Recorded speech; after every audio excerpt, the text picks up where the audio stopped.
If I rap it right now, it'll give you chills. Well, let's go ahead and do that. Look at the camera. I'm so real, the mayor gave me a day in my city. But it's so sad that I can't even go and stay in my city. Shooting and killing, little kids can't even play in my city. It's so wicked, they killed my dad in broad day in my city. But I still love them, I give them all the time that I got. It's running out, but I give you all the time that I got. You was the fakest on my team and I'm just finding it out. That made me sick into my stomach, about to vomit it out. And I'm like, ready or not, man, it's my time now. I done gave it everything I got, it's time to shine now. They done blew the whistle and my foot across the line now. Clock is ticking down, ain't got no 30-second time out. For real though, I know I'ma make it cause I don't seek an applause. I vow to never waste my voice if I don't speak for a cause. I reminisce when I just think and I pause. My mama told me, you keep shooting for the moon, you gonna have a seat with them stars, oh God. I like that. All my life, been grinding all my life. Sacrifice, hustle paid the price. Want a slice, got to roll the dice, that's why. All my life, I've been grinding all my life. Look, all my life, been grinding all my life. Sacrifice, hustle paid the price. Want a slice, got to roll the dice, that's why. All my life, I've been grinding all my life. Hello, welcome to another episode of Club Shay Shay. I am your host, Shannon Sharpe. I'm also the proprietor of Club Shay Shay. Stopping by for conversation of the day. No drinking. He's in training, a generational talent, one of the most marketable athletes in college sport. She is a multi-hyphenated, dominating in basketball, rap, and in business. She helped the Lady Tigers win their first ever national championship, a gold medalist, an AP All-American, first team All-SEC, SEC Freshman of the Year, McDonald All-American, an accomplished artist, athlete, and a businesswoman. A true triple threat all the way from the seaport. Yes, Savannah, Georgia. Here she is, ladies and gentlemen, Miss Flau'jae Johnson. Savannah, Georgia. Ooh, that sounded cool. All of that in front of my name. That was cool. So thank you for stopping by. Thank you for having me. Thank you so much. So how difficult was it for teachers and classmates and friends to pronounce that name? Oh my, they still can't it pronounce it. Man, I've gotten Flau'jae, all type of J's. They spell it wrong, but I don't take any offense to it. It'd be funny sometimes, I'm not gonna lie. So they just say Miss Johnson, or did the teachers even give up? Sometimes they'd be like, the substitute teachers be like, baby, I'm not gonna say this name. Like, what's your name? And I was like, Flau'jae, like flawless. Is that a play, and we're gonna talk about your father in a minute. Is that a play off of his name? Because he went by the stage name Camouflage. Yep. And so Flau'jae. Yep, that's it. It's yeah, his name was Camouflage, so he named me Flau'jae Monet. Okay. And it kind of rhymes, so. So let me ask you this. How was it growing up in Savannah? Because I went to school in Savannah. I'm very familiar with Savannah. Savannah was cool. Like, I grew up, we was outside. Like, Okay. we was outside. I feel like I'm like the last of the people who got to really be outside, like with your friends all day. And it was just competitive. Like, I was around like an older crowd, but I never got to like be with them. So I just played basketball all day. But Savannah was fun, bro. Right. Like, of course it has its bad, areas and stuff like that, but where I was, it was fun. What's your best memory as a child? Ooh, my best memory as a child. Probably when I played for the boys club. Frank Callan Boys and Girls Club. Okay. I was a cheerleader. I played baseball with the boys. I was a pitcher. And those times really just molded me into the person I am today. Like, that's why I think recreational centers and stuff like that for the kids are so important, because I had a lot of coaches that was like father figures, and that was just like the prominent thing that I had in Savannah, for sure. You do realize, like, normally cheerleaders, they're not playing like basketball. Yeah. Because, normally the cheerleaders, they're cheering for the athletes. Yeah. They don't turn around and like, I mean, could you like cheer like for like one group? I wasn't a basketball cheerleader. I was cheering for the football team. Oh, you cheering for the football team? Yeah, when basketball season was, I was on the floor. Oh, you put the pom-poms up. I was on the floor. My mama made me cheer because I was athletic and I could do like back handsprings, but I hated it. Like, I used to be so mad with my pom-pom. I was like, Mom, I want to play football. Like, I wanted to play football. So I was just there because my mama made me. Wow, that's awesome. There's an intersection, and for people that's not familiar with it, it's like in Savannah, there's Abercorn, and then you got West Montgomery Crossroad. I mean, you got the big street, so you got like Abercorn, Duran, and then you got Skidaway and Victory, and then you got an intersection. Yeah, it's so cool. You got an intersection. That was crazy. When they said it was giving me one, I was like a whole lot, but it's really a whole intersection. Like, you drive this way, you see Flau'jae Johnson intersection. You drive that way, Flau'jae. And it's crazy because I remember taking that same route to go to Daffy Park and go to Bacon Park and go play at all these tournaments and stuff like that, and just being like celebrated in that way, like that was big. That was I just spent a lot of time. They had I don't know if it's still over there. They had an unbelievable Chinese restaurant. with fried rice. I forget the name. It was like, They boy, got so many. it's them. I know they done built. I like the 5-star one. I don't know if it was where it was at. They had them fried gizzards, boy. Them fried gizzards were so good. They gonna call us country, talking we like gizzards. What? That video you eating? When I was talking about we got fried chicken, catfish, candy yam, mac and cheese, neck bone. Yeah, put that on the edit. So you played baseball, you played basketball, you were a cheerleader. So you're a cheerleader for the football team. Right. Once that, because normally like cheering is a year round, so you cheer for the football team, you cheer for the basketball team, and whatever else, the pep rally, you get that going. right. So you was just like a one-sport cheerleader, football season. And then once that was over, I had to. My mom made me, y'all. One time I just cried and I was like, I'm not doing this no more. She was like, all right, you don't have to do it no more. You can play basketball. But yeah. What was your best sport coming up? Oh, my best sport? I was always good at basketball. Like, you was? I was always good.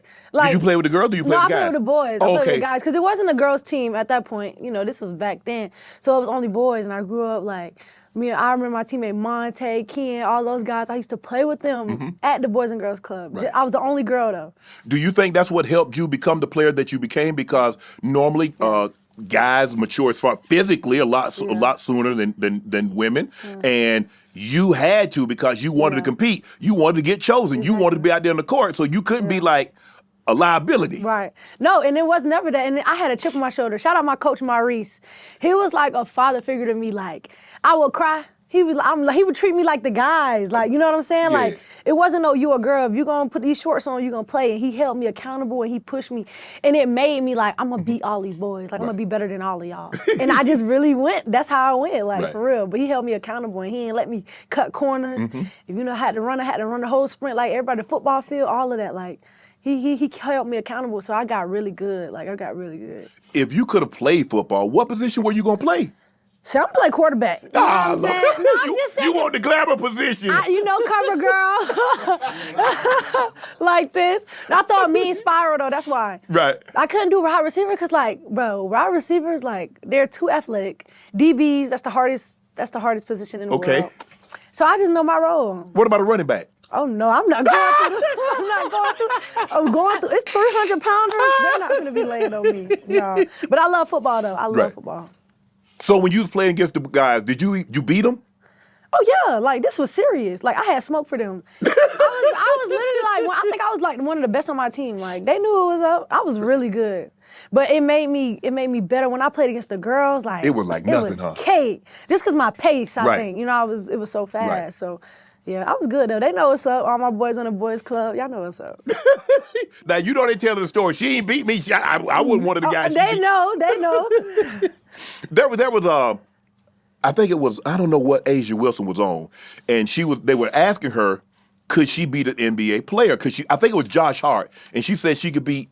Do you believe that a WNBA player could beat an NBA player? Bro, I was just talking about this. I just don't. It's not physically possible. Like, you know what I'm saying? Like, I could barely grab rim. You over the backboard. Like, I'm not about to play you. Like, but like, no, an NBA player, like, no. What about if let's just say we took a top 5 WNBA player. So we took Stewie, we took Asia, we took Fee, Nafisha Collier. Who else you want to put in? You want to throw a Nescu in there? You want to throw Jonquel Jones? I mean, you want to put Caitlin Clark? Whoever. Who you going? And I'm going to take, let's just say for the sake of argument, I take the 12th guy.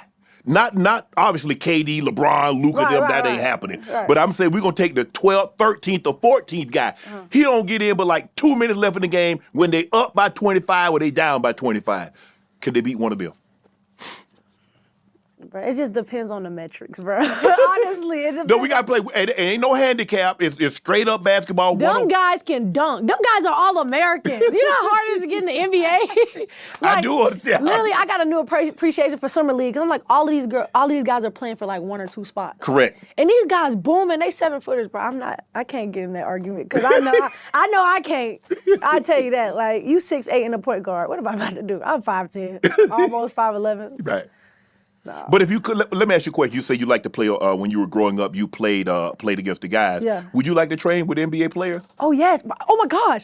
I met Kyrie Irving yesterday, and Bro, it was so cool. I ain't gonna lie, Vegas been lit. But he was like, I really respect what you do. I love your raps. I love your basketball. And I was talking to one of his affiliates. Yeah. And he was like, yeah, we gonna get you and Kai in the gym. And I was like, I'm trying to act like I'm not tweaking out. But I'm like, okay, cool. Like, Nah. I'm like geeking. Then you spaz working out. I said, fuck him. And then I text Klay Thompson, because I've always been just impressed with his balance and his footwork. And I'm like, I would really come just love to watch you work. You know what I'm saying? Sometimes you just want to see a person in their element. And I was like, I want to come watch you work. He hit me. He was like, yeah, when I get back to Dallas, we could definitely get some shots up. So I kind of been reaching out, but. Yeah, he kind of busy now.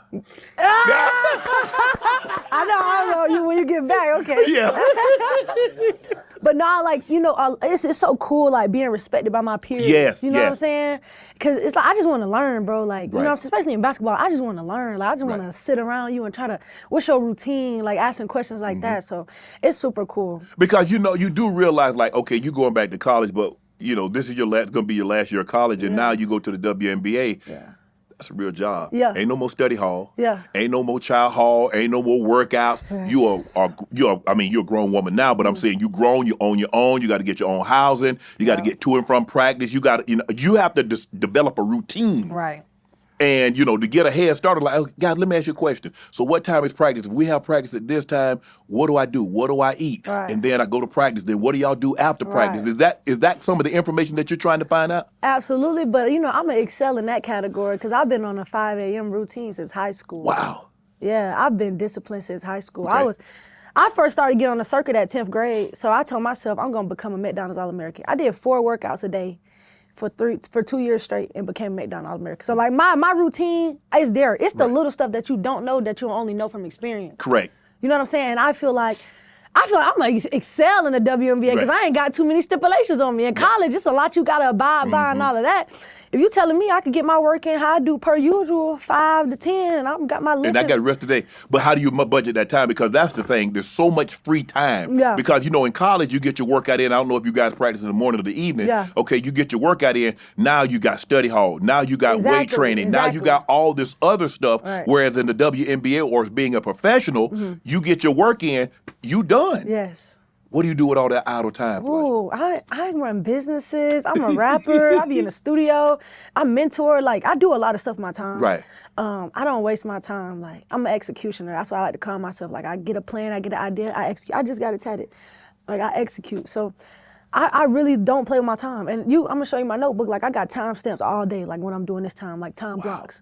I like to get stuff done. And in my profession, keep the main thing. But all those hours you got, that's when you building your dream at. So that's the kind of mentality I try to keep going forward. Who's your basketball idol? LeBron. Okay. Yeah. If you could ask LeBron was sitting right here. Yeah. What you want to ask Bron? I'm going to ask LeBron James, what is your mindset throughout those slumps? Like, you know what I'm saying? Because we go through these slumps in the season. I want to know what the greatest of all time, what his mentality is like towards it. Like, you know what I'm saying? Like, not when the times are good, when it's bad. When it's bad. Because we could all be good. So, like, because I always, when I go through these slumps, they got my coaches telling me, no. But I'm like, man, come on. But one of the greatest of all time, I want to know, like, what's your, like, how do you get through that? Like, you work through it? Do you, you know what I'm saying? Your confidence, like, where your mindset? Because he done been through so many trials. Being a celebrity, you know what I'm saying? And being in the basketball world, how do you balance that family? Ever since he was 17. Exactly. He doesn't know what it's like not to have a camera in his face. Literally, yeah. He doesn't get to go to the mall. He doesn't get to go to the movies. He don't get to go. The stuff that you take for granted Facts. is like, wow. I mean, I wish I could just go to the movie with my kids. I wish I could just go to the mall with my kids and go to dinner with my kids and not have security and everybody. I'm starting to feel it because, like, I like to go to the movies. I'm in the movie club at AMC. And, so I started getting stopped, like, you know what I'm saying, a lot. Like, you know what I'm saying? I'm like, I can't even get my popcorn no more. I got to send my boyfriend to get my popcorn. And I go up there. But it's like certain things you can't do. And I can only imagine being on LeBron's stature. Like, he can't even eat dinner. Like, no. You know what I'm saying? So it's a lot that come with it, like being the great. You go to Savannah High Beach? No, I didn't go to high school in Savannah. You didn't? No. Where'd you go to? I moved out there. I went to Sprayberry High School in Marietta. In Marietta? Yep. Made history there. They retired number 4. They retired number 4, all-time record leader, scoring leader, all of that. So ain't nobody, as long as Sprayberry is in existence, there's never going to be a young lady that will ever be able to don the number 4 unless they ask Flau'jae. Hey, and you know I'm for the kids. So if it's somebody that's hard and colder that's coming out of Sprayberry and you want that phone, you better represent that phone to the T. Well, what happens? She get it and she ain't like that. Yeah, I ain't gonna give it to you. How you know though? You won't know until she get in. I gotta watch some film, or we gonna work out together. Like, you want my number? You hit me. I'm be like, all right, let me see what you got. You might have to say that number for Love Flow. Love Flow, right. Facts. Hard time away, but facts. You're the first girl to have her number retired at that high school. School's all-time leading scorer, Region 6A Player of the Year, MVP of Brand Jordan Classic, McDonald's All-American. What was your, let me ask you a question. Going into your senior year, you said, I wanted to be a McDonald's All-American. Obviously, you play basketball. I think everybody that plays at a level, you play JV, you want to play varsity. You play varsity, you have dreams and aspirations of going to college. You play college ball. Some people don't, like, hey, just as far as the train gonna go for me, and I'm cool with that. Right. But talking to you, just a little bit I've been talking to you, you always wanted to go to that next step. Yeah. So in high school, your senior year, what were the steps? What did you need to do to make sure, you know what, I'm a McDonald's All-American, I'm a Brand Jordan All-American, and I get a D1 scholarship? It's only one thing a dog gonna do. Go kill everybody at the top of the list.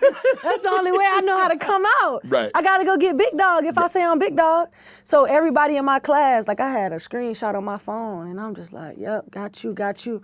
Summertime, AAU tournaments, wherever you at, we coming. Right. And that's how we came. And that's the only way I jumped from 56 in the nation to the number 6 guard in the nation. And then nobody heard of me before my 10th grade year. Like, you know what I'm saying? Like, Right. I was unheard of. And man, I worked hard, but I wanted to go get everybody. Right. Like, I couldn't duck no smoke. I wanted all the smoke. You wanted all of them. I wanted all the smoke. And it's on camera. It's on YouTube.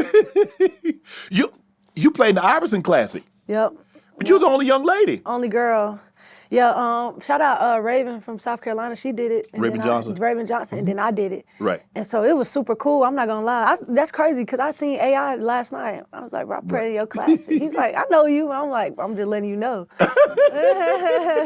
So what was it like? So now you have this, your senior year, you do everything that you said you wanted to accomplish. But I'm sure some of these McDonald's All-American young ladies that you had never seen before. So now, this is the best of the best. You're not at Sprayberry, where every night you step on the floor, you're the best player. Facts. Now, all of a sudden, you're with 24 other young ladies, and when they stepped on the floor, they were the best. And now we got 24 young ladies on the floor. What's your mindset? Man, I'm trying to destroy y'all. I'm trying to destroy y'all. Like, Right. That's my mentality. I'm not y'all teammates. Like, you know what I'm saying? Like, Right. they picked us to see, like, okay, who really the top best? dog? Right. So that was my mentality going into it. I was so upset. I did not play a good game in the McDonald's All-American game. I broke my finger. It's on my YouTube series on Netflix. I broke my finger in practice, and I couldn't shoot. I was so upset. Right. I was crying after the McDonald's All-American. I was like, this was my shot. And then, we had it again, Jordan. So I came back and I was MVP. I was cooked them. Cooked them. Like, I did Slim, I did Jordan, and then I did McDonald's, and I got 2 out of 3 of the MVPs. Dang. Yeah. So in high school, I was a menace. I'm chill now. Yeah, I was. So did you get a chance to meet Mike? Did Mike come? No, he wasn't even there. He was not there. What about the McDonald's All-American? Because sometimes guys come back and they see, especially if they were McDonald's, obviously were McDonald's All-American. Did you come? So did you get a chance to meet anybody? I met a lot of people. That was a long time ago. I remember Bradley Beal was like, I was like one of his favorites, and like, no, that was pretty much it. That was the highlight from that. Because I was so locked in. Like, when I go to those things, I don't really be into the semantics. I'm trying to, You trying to kill I'm somebody. here for business, yeah. Yeah. I gotta chill. So you go on, we're going to transition to your other, I don't know if this is a hobby, your passion. Yes, passion. Your passion. Jermaine Dupri show, the rap game. Yeah. You're making your name as a rapper. Now, I don't know if they're like a lot of times, like if my dad or my mom was a doctor or this or that, kids follow in that profession. Right. I don't know if they're like somebody has a dad that was a rapper or a mom that was a rapper, and then the daughter tries to follow in those footsteps. Was that a conscious decision that you wanted to be a rapper, or was it something that just happened? It wasn't a conscious decision. It just got pulled to me, like, excuse me. It was different for me because my daddy got killed. Like, you know what I'm saying? Like, he got murdered. Right. And he was doing this, and I just had such a strong connection to him, to his music, right? Because I didn't know him, and I never got to meet him. So it's different for me when I do music, because it's really coming from within. Yeah. You know, like, it's coming from the pain, you know what I'm saying, of not having my dad and him wanting to live out his dream, and then it being taken away from him. But in some ways, I just feel like God gave it to me. So I feel like that's why people don't understand. Like, they think, you know, she just want to rap and she want to hoop. But it's like, no, like, I'm doing something bigger than me. Like, I want to fulfill my father's legacy so people can know his name more than mine. You know what I'm saying? And so it's just a different duty for me. That's why I work so hard to balance it. You know what I'm saying? But it's not like my dad doing this, so I'm doing. I never seen my dad do it. Right. You know what I'm saying? You just heard a lot. I just heard his music, and I feel like that's our connection. On the show, did it help you advance your career in the rap game, baby? What? I want to give a big shout out to Jermaine Dupri, man. That show changed my life. Wow. Bro, what? That show was coming on every Friday after Dancing Dolls and 10 p.m. on Lifetime, and people was tuned in. Right. I remember one time, it was like, we was over the Masters and like the viewership and airing and the big old golf tournament. I was like, wow, the Masters is big. Like, this is big. And so people still, I'm 21. I was 13 on the rap game. They like, oh my God, you Flau'jae from the rap game. Like, they remember me from the rap game. I'm like, bro, I do so much now. Like, I go to LSU, you know what I'm saying? Yeah. But they know me from that. So, man, Jermaine Dupri, he really did a big one with that. You got an opportunity to meet, obviously, JD is his show, but Queen Latifah, Rick Ross, Fab, the Brat. Yeah. How was it meeting them? Because, excuse me, the Brat, Latifah, I don't think Latifah gets the credit that she deserves when they start talking about women rappers. Yes. You know, everybody naturally go to Nicki, and rightfully so, and Lil Kim and Foxy Brown. But Latifah, MC Lyte, those Missy. Lyte is a rock. Man, I'm like, well, those women right there, they're different. And I say that because Queen Latifah is everything that I really want to be as far as all around goddess. That girl's a legend. She's from Cleo to Miss Right. Like, Queen Latifah do everything. Then the music, it made me fall in love with her when I dug back into that, because I didn't know. You know, for my generation, she's just an actor. But then I go back and she rapping with the lady from London, and they rocking on the tracks, and like, I was like, wow, like, that's like perseverance, that's grit. And I feel like, for me, like, you gotta respect the ladies that come before you. You know what I'm saying? You have to learn from that, because like, you're gonna get closer to your creativity of when it was originated. And I just feel like you gotta pay homage. Like Missy, she put on for the dark-skinned women and just trailblazed. Yeah. She made everything cool. Like, she was Missy is ahead of her time. I don't know how much of her videos that you've seen, but her videos are all futuristic. They would be, I mean, that was in the 90s and the early 2000s, and they would be ahead of their time in today. Yeah. That's how great she was and legendary she was. Genius. In as far as the videos, we know her music, we know her rap. Yeah. Her cadence is unprecedented. Lauryn Hill. Yeah. Like, if you talk about death and like soul, and, like, real deep, like, she's connected. What do you think the number one thing that you learned from being on that show? Ooh, how to command and have that presence. You know what I'm saying? Like, you how to be a star, kinda. You don't have to walk in and be loud and be boastful and be arrogant, you know what I'm saying, to be a star. Like, it's just your aura, it's just your aroma. So, you know, I just was taught to be laid back and cool. Like, JD, he laid back and cool, but he JD. You know what I'm saying? And so it just taught me, you know, how to be professional, how to have studio etiquette, and, you know, just doing the right things as an artist that could be, like, lost in this art. Like, really, it was like artist development. Right. And that's what a lot of artists don't have, is artist development. That's why they don't last. So, you know, just, you gotta really understand, when you get that opportunity, you gotta take heed in that. Why do you think JD's had so much success with Kid, Bow Wow, Chris Cross? He's had such success with young teenage. I mean, Bow Wow was so young when he got Bow Wow. Chris Cross, and he said, he said he saw them in the mall one day, and people were going crazy. Like, what do I know about them? Why do you think he's had such success? Bro, like, some people just know the blueprint. Like, even these kids you see on social media, you be like, what they doing? But they making millions on social media because they understand, like, he understood it early, and just how he came back and doubled back with the rap game, he understood it again. You know what I'm saying? That I feel like he could do it again. Right. You know what I'm saying? So I think he just understands that blueprint. And some people are just gifted, you know what I'm saying? And they really work hard and explore their talents. Right. A lot of people don't, but he had the eye for it. That's what I think. Latto was on that rap game, wasn't she? Yeah. And she won. Yeah. Did that make you want to get? What? Yes. I ain't gonna lie. Like, when I think I was like 12, all I see is kid rappers, and I'm a kid rapper, or I think I am. And I see all these kids, and I'm like, bro, first season I seen Latto, Lil Nico, think it was like Young Lyric. I was like, Super Peach, they was all walking and rapping. I was like, oh my gosh, this is so cool. You like, they do, I was on a mission. Yeah. That was my mission, was to get on that show. Okay. I had no other mission. I was like, I'm gonna get on that show. Did rap at that point, at that juncture of your life, was rap more important than basketball? At that point, yeah. Because with basketball, I was just going on the court every day, working myself out. I never had a trainer. Walking to LA Fitness, playing the guys all day. Like, that's all I did. Until, like my coach, Jay, shout out Coach Jay, he was like, Flash, like, you could play in college. Like, you can go to college for this. I'm like, no, I can't. Like, I didn't know, like, the WNBA wasn't prevalent or nothing like this. So I'm thinking about rap. I'm like, I'm just do this on the side. He's like, nah, like, and then, like, Coach Yo from Ole Miss, she was like, I'm offering you a scholarship. And I was like, wow. Right. That's when I kind of started believing in the basketball. But you still have never left that rap. No. Even though you think about basketball and you devote a lot of time to basketball and you make sure you get your shots up, you make sure you get your rest, and you make sure you hit the training and the weight room. But still, there's something about that rap that just tugs at Flau'jae. It's because so many people doubt me. Like, and I feel like people don't give me a chance because I play basketball. Like, you know what I'm saying? They don't really give a chance to it, but it's just something that just, I can't stop. I can't stop recording. I can't stop making music. Like, when you know you get that joy from something, that joy where you could be doing it for hours and you don't care, that's the joy I get from making music.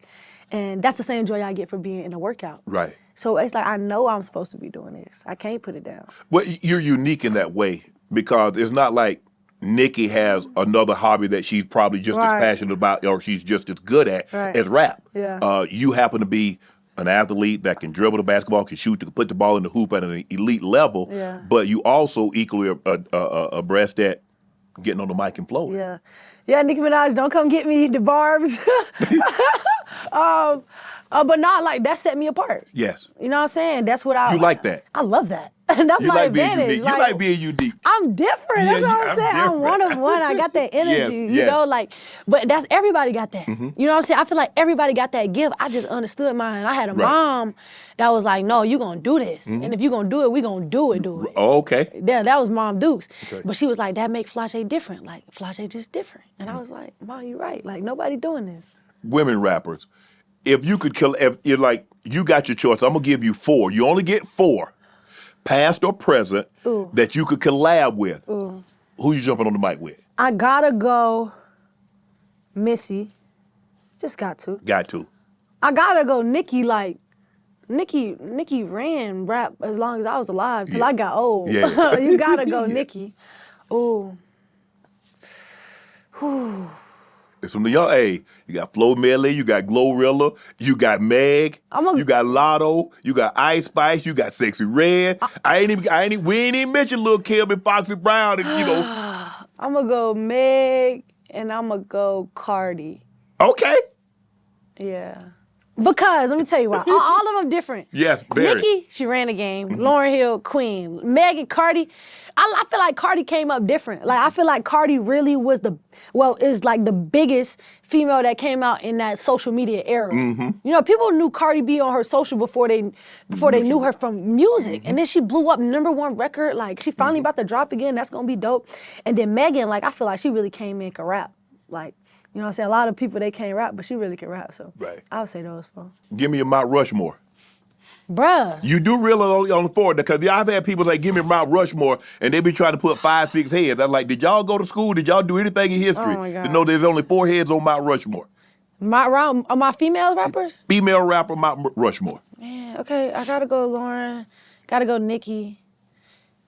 I know I ain't said her, but Eve is on there for me. Damn, you ain't want to do no collab with her, but she on your Mount Rushmore. Who? Eve. I do want to collab with Eve. You didn't put her on there though. I do. I take it back. Well, I gotta take somebody off. Well, who you taking off?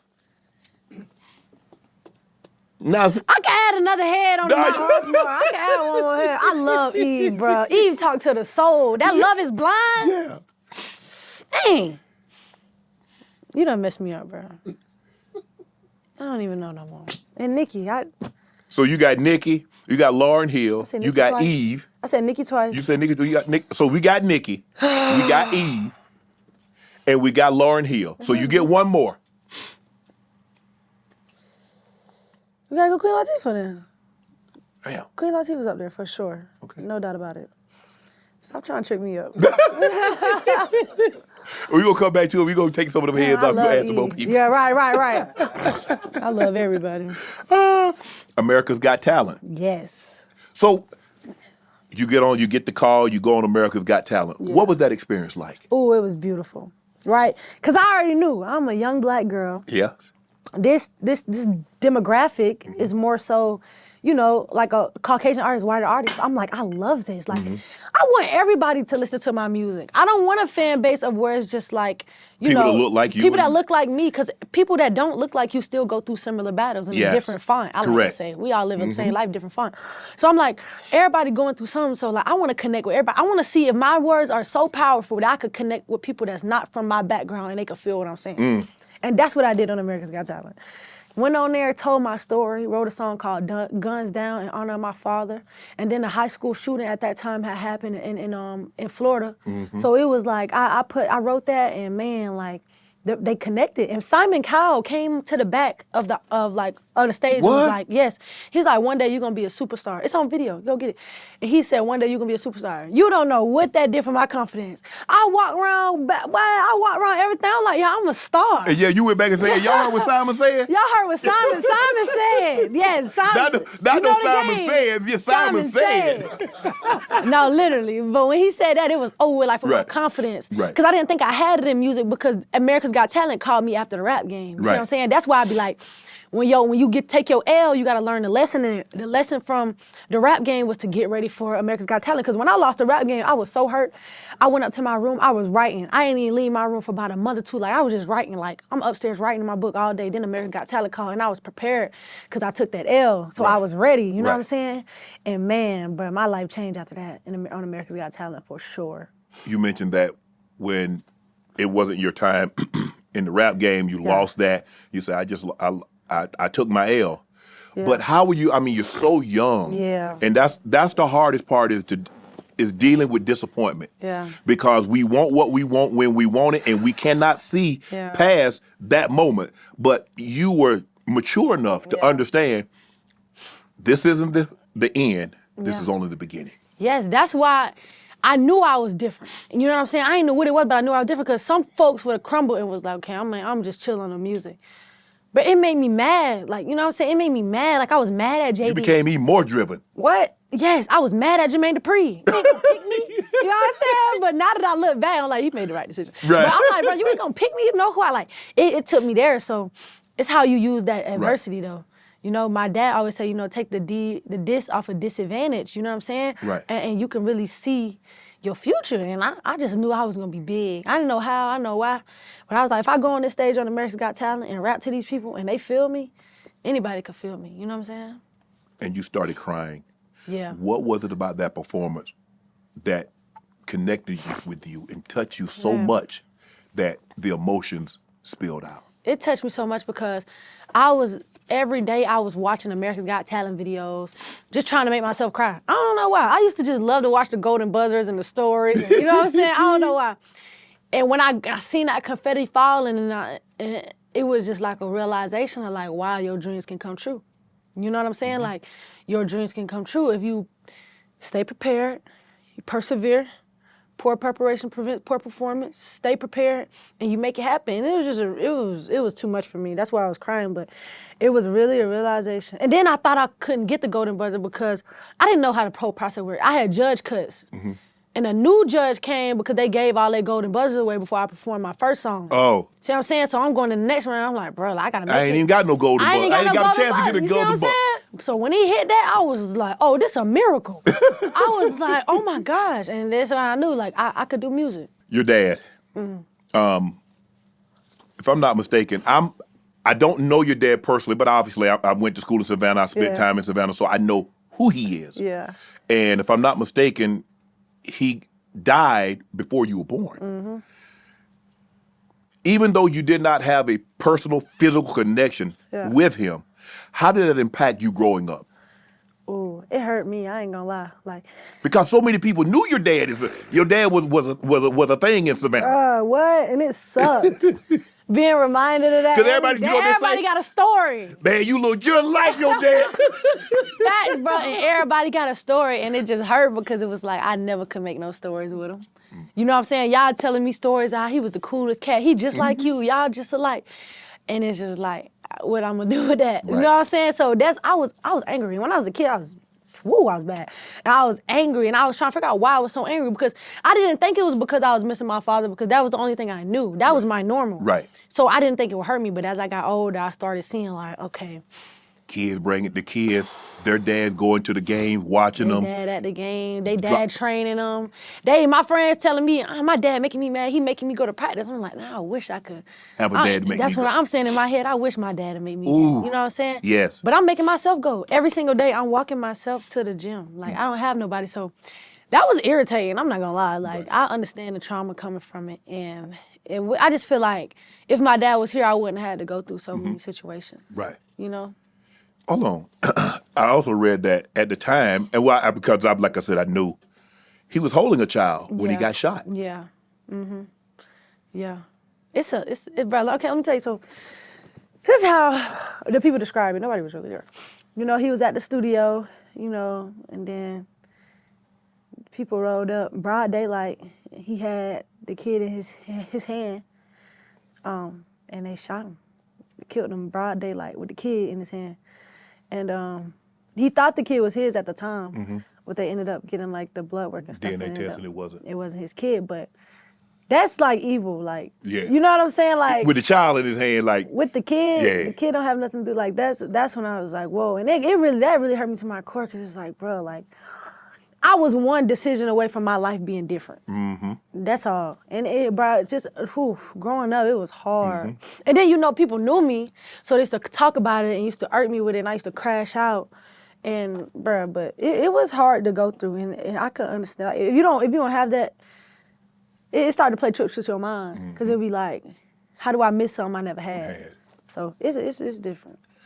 Does it bother you that the case remains unsolved? That after all these years? Nah, it don't bother me. You know, it don't really bother me because what's gonna happen is gonna happen. As you sit here and do this interview, you're the exact same age as your father was. That's crazy. Yeah. When he lost his life. Yeah. Do you think about it? Yeah. How much you've done at the same age, and he can go no further, and you just have so much, if the Lord's willing. Yeah. To go so much further. And that's crazy, bro, because I don't even think like that. Like, all the accolades that you said before my name, and, you know, that's just all basketball. Like, you know what I'm saying? Like, just think about that. And I'm only 21, and my dad, I think he just would have loved to see it. Like, I ain't gonna lie, like, no crazy stuff. Like, my dad came to me in a dream one time. Did he? Yeah, and it was crazy, bro. Now I remember it, and it was vivid, and I was like unfocused. Like, I was thinking about giving up, like, because it was so much going on. I think this was like college, probably like my sophomore. Like, I'm going through it. I'm not sticking to my routine. I'm just falling out the map. And I just had a crazy dream, and it was I heard his voice, seen his face. It was like, hey, like lock in, kind of on that tip, like get it together. Like, you know what I'm saying? Get it together. And it was just a check for me. Like, I don't know, like. For me, it's just like, you know, you see certain things, you see a certain number, and you be like, oh yeah, you watching over me. But I feel like that time, it was something I clung on to. If your dad was sitting here now, his baby, all that she's done, the basketball, college All-American, the SEC Freshman of the Year, All SEC, national champion, she's gonna go play in the WNBA. What do you think your dad would say to you? Man. How proud of you would he be? My mama don't know how to act, so her mama, bro, she made me feel like Beyonce. So I know he'll just be off the wall. And my stepdad, he is insane too. Like, my stepdad, he be jumping for joy. But I just wish I could have took him more out of Savannah. You know, he probably would have been a big star or whatever, but, you know, just, you know, to see the things and the places that basketball is taking me and my family, me and my mama. You know, bro, like, I just think he'll be proud the way I'm taking care of my mom and my family and, you know, putting myself in position to be more than just basketball, more than just music, like pouring into the community because he loved the kids and I love the kids and just giving back. Like, I think he'll be proud of me, so I do it in his honor. Right. Because you see like Jason Tatum and his mom and his son. I love it. And you see that early on in the beginning, you saw a lot of LeBron and Glow, his mom. Yeah. But to see that, man, because I had the same thing. My dad died at a very young age, and he did not get an opportunity to see my brother and I accomplish what we accomplished, although, not physically. I mean, we know that spiritually he's watching. But to be able to have my dad in the locker room, or to have him in the stands and say, like, my boys, and in what, 3 weeks, my brother's going to join me in the Pro Football Hall of Fame. I can just imagine my grandfather and my father actually seeing that, actually witnessing what we've become. Right. And for your dad, Camouflage, to actually see his girl from this big to go to here and to go and become an All-American in high school, a McDonald's All-American, and win the MVP at Brand Jordan, and go to LSU and be Freshman of the Year in the Southeastern Conference, and to win a national championship. Man. Yeah. Yeah, he be doing bad. Oh, you know a song. You know you put that in a song. You know you put that. Da-da-da. La-da-da-da-da. Nah, he would have been proud, bro. It don't seem real sometimes. Right. Every year your mom throws a birthday party for your dad. Yeah. And at 8 years old, you perform. Yeah. That was crazy. Let me tell you, my mom used to do these parties, right? And I used to hate when she used to do them because she used to go to the club. I thought the club was bad. I don't know, when I was young, I'm like, please don't go to the club, mama. But, I figured out these parties. I'm like, Mom, let me perform. Like, let me rap. And my uncle's like, yeah, let her rap. Dominique, he like, let her rap. She's like, no, you're not going to be a rapper, because she feel like rap bad because my dad. Yeah, what happened with your dad, yeah. I'm like, Mom, please just let me rap. She's like, you 8, you're not going in the club. Go read some books. So me and my uncle started writing me raps, and I started going to the studio to record them. I'm like, Mom, look, I got songs. Like, you know what I'm saying? And I'm like literally 7 years old. I'm like, Mom, you going to let me rap? She's like, all right, bro, come on. So my mom said, if you're going to do it, we going to do it. She had me in the camouflage pants, Georgia, puffer vest, went to sleep at the club, woke up out of my sleep, performed, and then left. And that was the first performance I ever did. She posted on YouTube, and people were like, do you do bookings? Like, so I was booking in Savannah, doing birthday parties and stuff, and then I ended up going on tour with, like, Mindless Behavior and... Dang. What? So you've been making bread for a minute now. We've been moving. Now, that was the startup days, so I wouldn't say we was making no bread. Spending more, losing more, but it was just the experience and the opportunity and, what we was trying to build. Do you remember the song that you performed? What? Yeah, I had Seaport Jig, I had Swag, what I had? It was Seaport Jig and Swag. Them was the best ones. How often do you listen to some of his music? Oh, all the time. Like, if I'm before a big game or something, like, if I need my dad energy, like, I'm going to turn that music on. Like, and I like the Pain stuff. Like, No Love, Heaven Not Too Far. Like, I like the Pain. Like, you know what I'm saying? I like that I Represent album. I listen to it a lot. Like, I probably streamed it more than anybody in the world. I used to go to sleep to it. Really? Yeah. But is it true that your dad knew, I don't know if you've heard this, maybe your mom have related to you, that he knew Lil Boosie, he knew Birdman, knew Jeezy? Yeah, no, like, literally my mom told me that all of those rappers, like, really respected him, like T.I., Rick Ross, because they was all coming up at the same time, then my dad just ended up dying. Right. But Boosie, he was the one that he came and looked after me, like. Really? Yeah, like, if I ever needed anything, like, big, like, my mom never asked him for nothing, but if I needed it, he was like, my mama said, I can't do it. Boosie would come through, and he always kept it 1,000. Like, I used to go up to his mansion and, like, play with his kids. Like, me and Ivy, we close to this day. And it was just crazy to me because I never had a father figure, you know what I'm saying? And so just to see this man in this big old mansion, he got all his kids. We just eating popsicles all day. At the pool, we could play basketball. We could do whatever. I was like, wow. Like, Boosie really showed me, like black, like, you know what I'm saying? Like, he building his own house in excellence. I was like, okay. But that was it, like. And then as I meet these artists like T.I. and all of them, they like, bro, we loved your dad, we respected your dad and stuff like that. So that'd be cool. What do people get wrong about Boosie? Okay. Like, people be sending me stuff. I can't defend him all the time because, like, he be saying some off-the-wall stuff. I be like, that's my uncle, man. You know what I'm saying? That's my uncle, man. I don't know. But what they don't know is that man got a heart of gold. Wow. Like, Boosie got a heart of gold. Like, he'd give you his shirt off his back. Like, heart of gold. And I seen that just off the strength of what he did for me, because he didn't even know Boosie said in his song, I met him 1 week, the next week he died, I almost cried. No, he said, I don't want to be like Camouflage. I met him 1 week, the next week he died, I almost cried.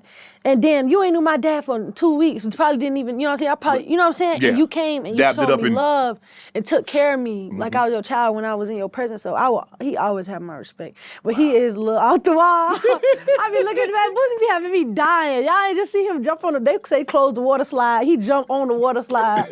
No ride for nothing. Like, he gonna live his life to the fullest. That's my dog. But hold on. Was it this year or a couple of years ago that South Carolina they beat you guys and they played your dad's song after the victory? Yeah. They got you teed off, didn't it? Oh, I was so upset, bro. You want to swing on somebody? What, bro? I want to cry, bro. I was so mad in the stadium. First of all, we had already lost. Like, I was mad. Like, this was fourth quarter. We already lost.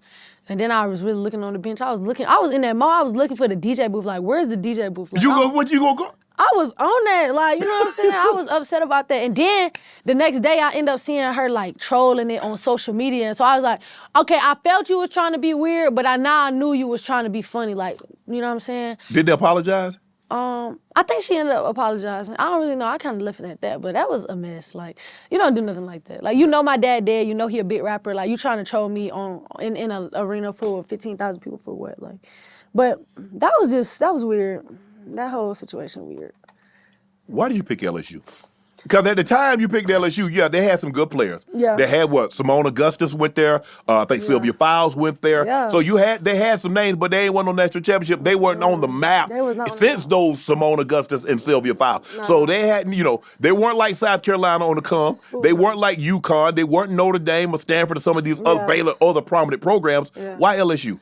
Well, I'll just say because Coach Mulkey like really believed in my want to do both aspirations, and I felt LSU brand was big enough to catapult me to that level I wanted to.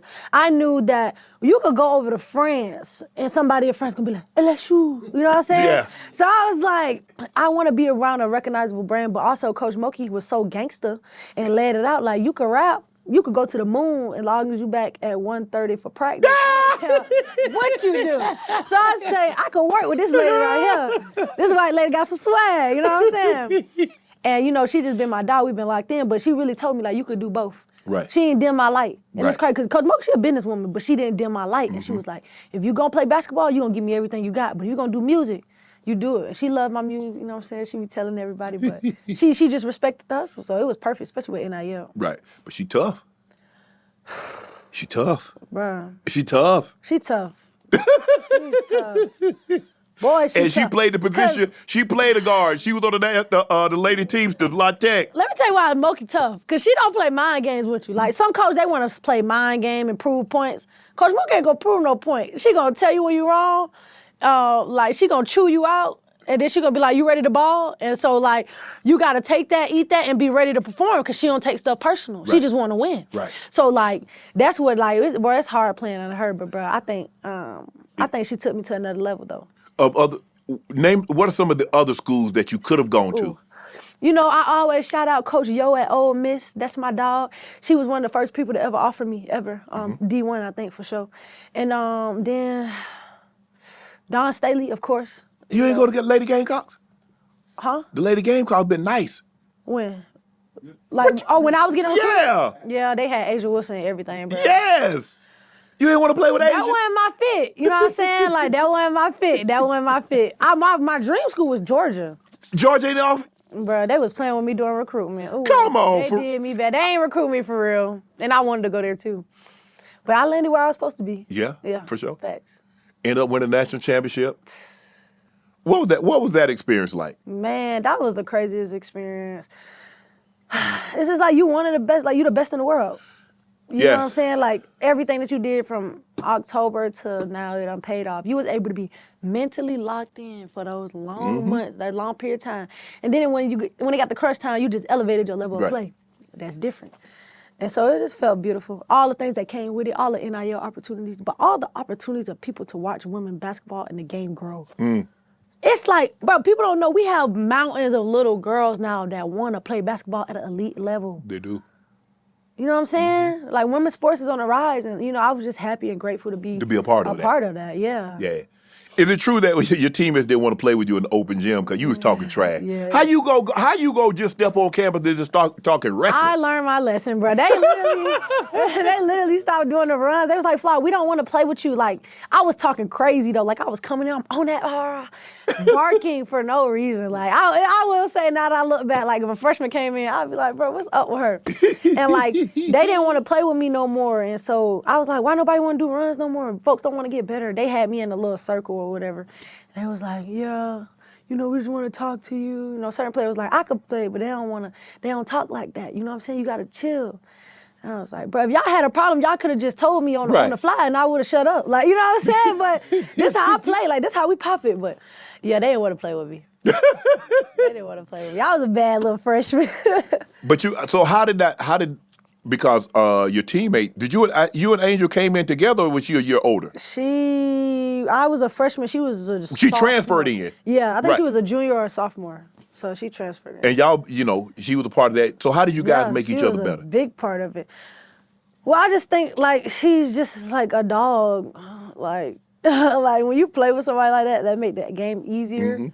And you don't, like, bro, like 20 rebounds a night, that's crazy. So it was that whole team, like you had Angel, then you had Jasmine. You had the shooter like on the team and she lit it up in the championship game. Then you had LaDasia Williams. Yeah. And she was like playing with Angel, but like they quiet, so she knew her role. Mm-hmm. She'd have a big game if you needed to. You had the point guard, insane, but like a really good point guard. Mm-hmm. And so like, we had a great team and I was a freshman. So I was able to learn from everybody, but like them were some dogs, like, and I had to keep up with them dogs. Yeah, for sure. That game, it was the most national championship game between LSU and Iowa. Yeah, at that point in time, it was the most watched women's college basketball game in history. Yeah, a little tick under 10 million views. Ooh. The rematch, y'all came back and did 12.3. Yeah. Obviously, Caitlin Clark, she's National Player of the Year. She has unlimited range. I mean, the U.S. defense system don't have range, missiles to have range like where she can shoot the ball from. Right.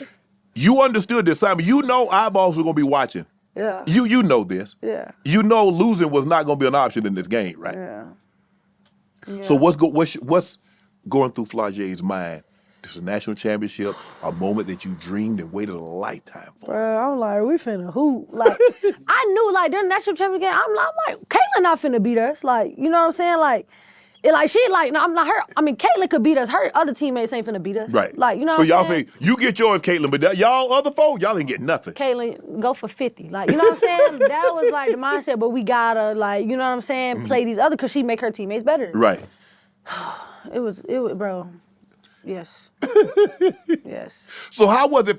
Because the build-up, I mean, look, there have been some great, great women college players. Yeah. And I'm old enough to remember them all. Right. They go way, way back. From when La Tech won it, won back-to-back, they beat Cheney State. You seen that? Yes. That's what Coach Moki played? Yes. Dang, you are old. Yes, I remember that. You watched Coach Moki play? Yes. And I watched USC beat Coach Moki and them. And I watched Clarissa Davis and them Texas teams go 35-0 and beat them. And all the way on. So there have been some great women college basketball players. And maybe now because we're in the social media era, but nobody's had the hype like Caitlin. Yeah. And Maya Moore was tremendous. Candace Parker, tremendous. Bruh. I'm old enough to remember Cheryl Swoop dropped 48 in the championship game against Ohio State and Katie Smith. Like that. Yes. But so you've heard this all year long, Caitlin, Caitlin. Yes. And she was letting it go now. In the tournament, she was letting it go, Flau'jae. Yeah. I ain't gonna hold you on that one now. Yeah. She would get putting the work. That's what she do. But you like, damn, man, we can't lose. Nah. And bro, we had some dogs. Like, that team was so loaded, it didn't matter if one person had a bad game. It was somebody coming to pick them up. Yeah. And so it was just perfect. Like, it's a lot of, like, Caitlin really did, like, she was the talk of that whole tournament. They wanted that storybook ending. Yeah. We came and did that, though. Yeah, y'all ain't want us to. It's gonna be an ending, but it's gonna be they counted us out for sure. But LSU, we came out on top. Right. But just the influence of women basketball, like, bro, it's crazy right now. It's insane. Like you say, Maya Moore, you got Stewie, not Stewie, you got Sue Bird and all of them. Yeah. Like, they were. Tarasi. I just be like, it wasn't the time. Yeah. It wasn't the time yet, and now it's the time. So now we just got to keep pushing and keep. Does Caitlin talk trash? You know, when we play, I ain't hear too much. Maybe she be talking to herself, but I She ain't been talking. hear too I mean, and you watch on TV in now. the WNBA? She in the grill, Flau'jae. Bro, it's getting lit. I be seeing them little memes like the Sophie and all of that. I ain't really knew what was going on, but they getting active. I got to get my weight up. I've been in the weight room. Oh, have you? What? They finna be tossing me around. Oh no, I'm on that. Let me ask you this: Do you think women that's in the WNBA, do you think they hate Caitlyn? No, but I think it's competitive, and I think everybody always want to knock the top dog off. Mm-hmm. And I don't know. I think like it's kind of what. Because how was LeBron when he came into the league? What was the energy around him in the league? I don't remember it. Look, it was more from his own teammates. They didn't think he was they gonna be that good or could they elevate them. Right. But I think the thing is that the eyeballs that she's brought is like, and when you say somebody's brought eyeballs, that doesn't diminish what Maya Moore or Candace Parker or some of the other greats have done. Yeah. But like you said, maybe it wasn't the time for people to galvanize behind for whatever reason. It's so stupid. I don't understand it because it's like either way they watching. Like that's what I'm trying to say. It's gonna help everybody else. I don't know. Maybe that's my mindset, and I have to address this right now because everybody try to put two people against each other. Like you know what I'm saying? Yes. And then try to put me in the middle of it. You know what I'm saying? I don't got nothing to do with that. Like, you know what I'm saying?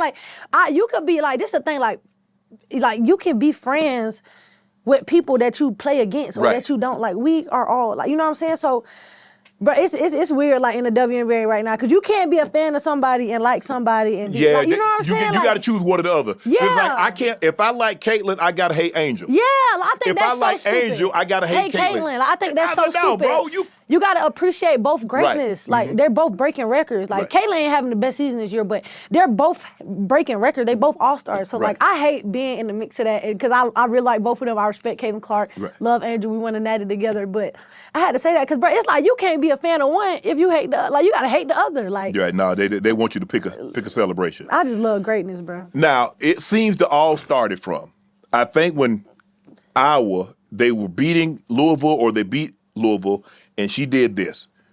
You can't see. Yeah. You can't see CeCe. CeCe had to put that work in. You can't see this. Yeah. Okay, come to the national championship game. Yeah. They down by 20. And you're like, you can't see this, huh? Yeah. And it took off. Right. I mean, it was the same gesture.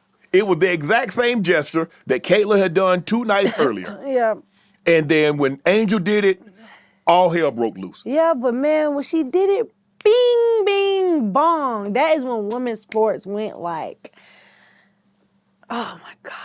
And maybe that's what we needed. Maybe we need to. Maybe like the NBA didn't really take off until Bird and Magic. I don't care how it get done, it got done. Yeah. You know what I'm saying? And like you gotta like that is finna be and when people watch, history. I mean money. People watching. Money, ads, and we get into that bread. Yeah. That's all I think about. That's why when they try to do all that and put all those things on the blog, like, it's more eyeballs for the WNBA. In that moment, when she did all this, can't see you now. It's up. Right. 2K26 cover. Yeah. Angel Reese. Mm-hmm. You know that cost some, people like, hold on. How she get on the cover and not, I'm like, well, damn. Right. Why she can't be on the cover? Bro. See, who else on the cover? She's killing right now. Who else on the cover? Because I guess then somebody tweeted and they, and I think this is where RG3 stepped in and had would say, yeah. You got something to say about him, don't you? I didn't see it, but I seen Joe Budden said something. See, I don't be on Twitter like that no more because, I'd had a little... But it makes your blood boil when it be talking crazy, huh? I don't like that because I feel like it ain't no room for that. Right. Like, you know what I'm saying? Like, at the end of the day, we is doing something that nobody else is doing. Mm-hmm. Coming out of college, rich, right? From NIL or whatever. Then building a platform for yourself to where now, boom, you get deals here. Yeah. Here. Because the more money come in, that means there's more money in the pot for everybody to grab That's the end goal. You know how many 2K covers it's finna be? Like, you know what I'm saying? It don't matter, bro. As long as you get to the win, bro. And I think that's what people forget. And that goes, again, pitting women against each other, trying to create a narrative that's not even there. Wow, okay. Let me ask you this. How did it feel that you didn't win BET Sportswoman of the Year? You get upset? Nah, because that just mean you got to keep working. Like, I feel but you want one of them. You want to get that thing one time. Yeah, but that ain't my goal. Like, you know what I'm saying? Like, bro, like, I'll be happy to go to the BET Awards. Like, I'm a young girl from Savannah. Like, I used to watch it on my TV every time. Like, right. So I'm there. Like, I'm on the carpet. I'm meeting my idols. I'm talking to people. I'm in rooms. So it'd be cool to get nominated. But I feel like I'd be more mad about, like, if I was nominated for music stuff. Yeah. You know then that's when I'm, you know what I'm saying? But, you know, you ain't gonna crash out, is it? Not gonna crash out. You just gotta work harder. But, like, you know, that's when I'd be more upset about it. But nah. Because some people like Carissa Shields, she got upset because Angel running for the third year in a row. She's like, I thought accolades matter. Bro, she, nah. Because normally, normally what happens, like all these awards, like the Oscars, the Grammys, the Tonys, like everybody, like it's just such a huge honor to be nominated, even though I didn't win. Congratulations. Yeah. You know they lying. Because when you get nominated, bro, you like, oh, you be like, I win. Yeah. I don't never think like that no more. I done had too many L's. I always prepare for the worst. I ain't gonna lie. I would be surprised if I hit. Like, you know what I'm saying? Yeah. I prepare for the worst every time. Because, boy, you get your hopes up like that, it's bad. You get to crashing out, she probably really thought you were supposed to win. Yeah, but you know what, Flau'jae? But when you go there, I remember sitting there, and me and my Jordan, I'm sitting there and I'm thinking, I'm like, man, I could really win Entertainer of the Year. Yeah. I'm like, the NAACP Image Award, that's what it was. Oh, I was like, I could really win. Yeah. And I was like, they got the upload. They like, yeah. I'm like, I'm like, hey, I got my speech ready in my mind. I got my speech ready. They said, Keke Palmer. You had to hit that. You had to hit that one. I'm like, yeah. You get it, girl. You better go now. Because as a matter of fact, she was right across the aisle. But but I had already won an award. I had won Podcast of the Year, so I was good. I mean, I didn't leave empty-handed. I was like Denzel. I'm leaving with something. Right, I'm leaving with something. That's why I don't trip on that. Even Dez was like, do you have a speech ready? I'm like, I'm going to thank God, then my mom, and I'm going to go from there. I'm not doing all of that. No, not getting my hopes high. What's it like playing against Coach Staley's Gamecock? Because they say that building is rocking. Yeah. And Coach Staley, I'm old enough to remember Coach Staley when she played at UVA. So you done seen everybody play. I have. From Cheryl, all of them. Cheryl Miller, all of them. All of them. Oh, man, it's bad. That's hard, though, for real. Yeah. What's it like playing in that? Because, obviously Death Valley, the football stadium, I don't know what it's like. I haven't heard a lot of people. Death Valley, the football stadium, we the number one stadium in the world. Yeah, and I heard that gets loud. Go Tigers! I heard that gets loud. And then they play that anthem and we go nuts. Y'all go crazy, huh? Absolutely. You could have been a game caught them at Asia. You were Asian dumping that thing down to Asia? She was before me. Leah Boston. Leah Boston, nice. Yeah, wow. But she number 4 too, I think. See, can't even do it. What you mean? No, but Leah Boston, she was tough. Boy, she gave us some smoke. She was strong, bro. But I feel like y'all ain't beat LSU. Y'all ain't beaten South Carolina in a long time. No, we ain't beat them yet, and that's my problem. Oh, you got to get one. You got to get one dub. I gotta get one before I leave. Like that's as a competitor, that makes you mad. Like you know what I'm saying? That makes you upset. So I'm excited. I'm excited to play. I'm always excited. Them be the best games of the year. I'm excited to play. Hold on. But that stadium is lit. I ain't gonna lie. Tell us about the situation when your brother rushed the court. Oh my God. Shout out to my boy. I think it was like I can't, I have to, you know what I'm saying? I have to say it was like a little split second, like. He forgot, all he saw was, that's my sister. The problem was he wasn't supposed to be on the rail. Like, if you look, he right on the rail when it happened. And I think he just seen me get pushed and he just was like, hey, you know what I'm saying? That's my sis. But he wasn't going over there to, you know what I'm saying, square with nobody. I'm like, bro, she's 6'7", cuz, it's gonna take 3 of us. You know what I'm saying? But he wasn't looking that way. He was just making sure I was good. Cause my brother, he my security.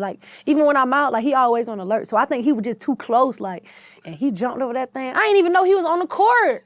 Dang. I didn't even see him on the court. I was on the floor. But yeah, That was a crazy moment, bro. That's my dog. That's my dog. But that's how my mama raised us, like, Right. like not to do that in that type of situation, Right. but like But you protect one he's another. my protector. I Yeah, never for had sure. a dad, so he like my protector. So that's my dog. He got arrested. You apologized to Coach Staley. What made you apologize?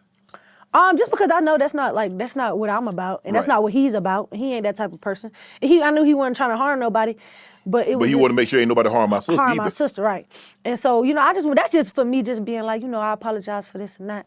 But yeah, that was pretty much it. But that's my When you mom. look back at it, so let me ask you a question. When y'all got home together and they replayed it on TV, you like, Ian, what you thinking? I was like, Trey, like, he was like, bro, I went blank, bro. You my little sister. He like, you my little sister. Like, what you think? What?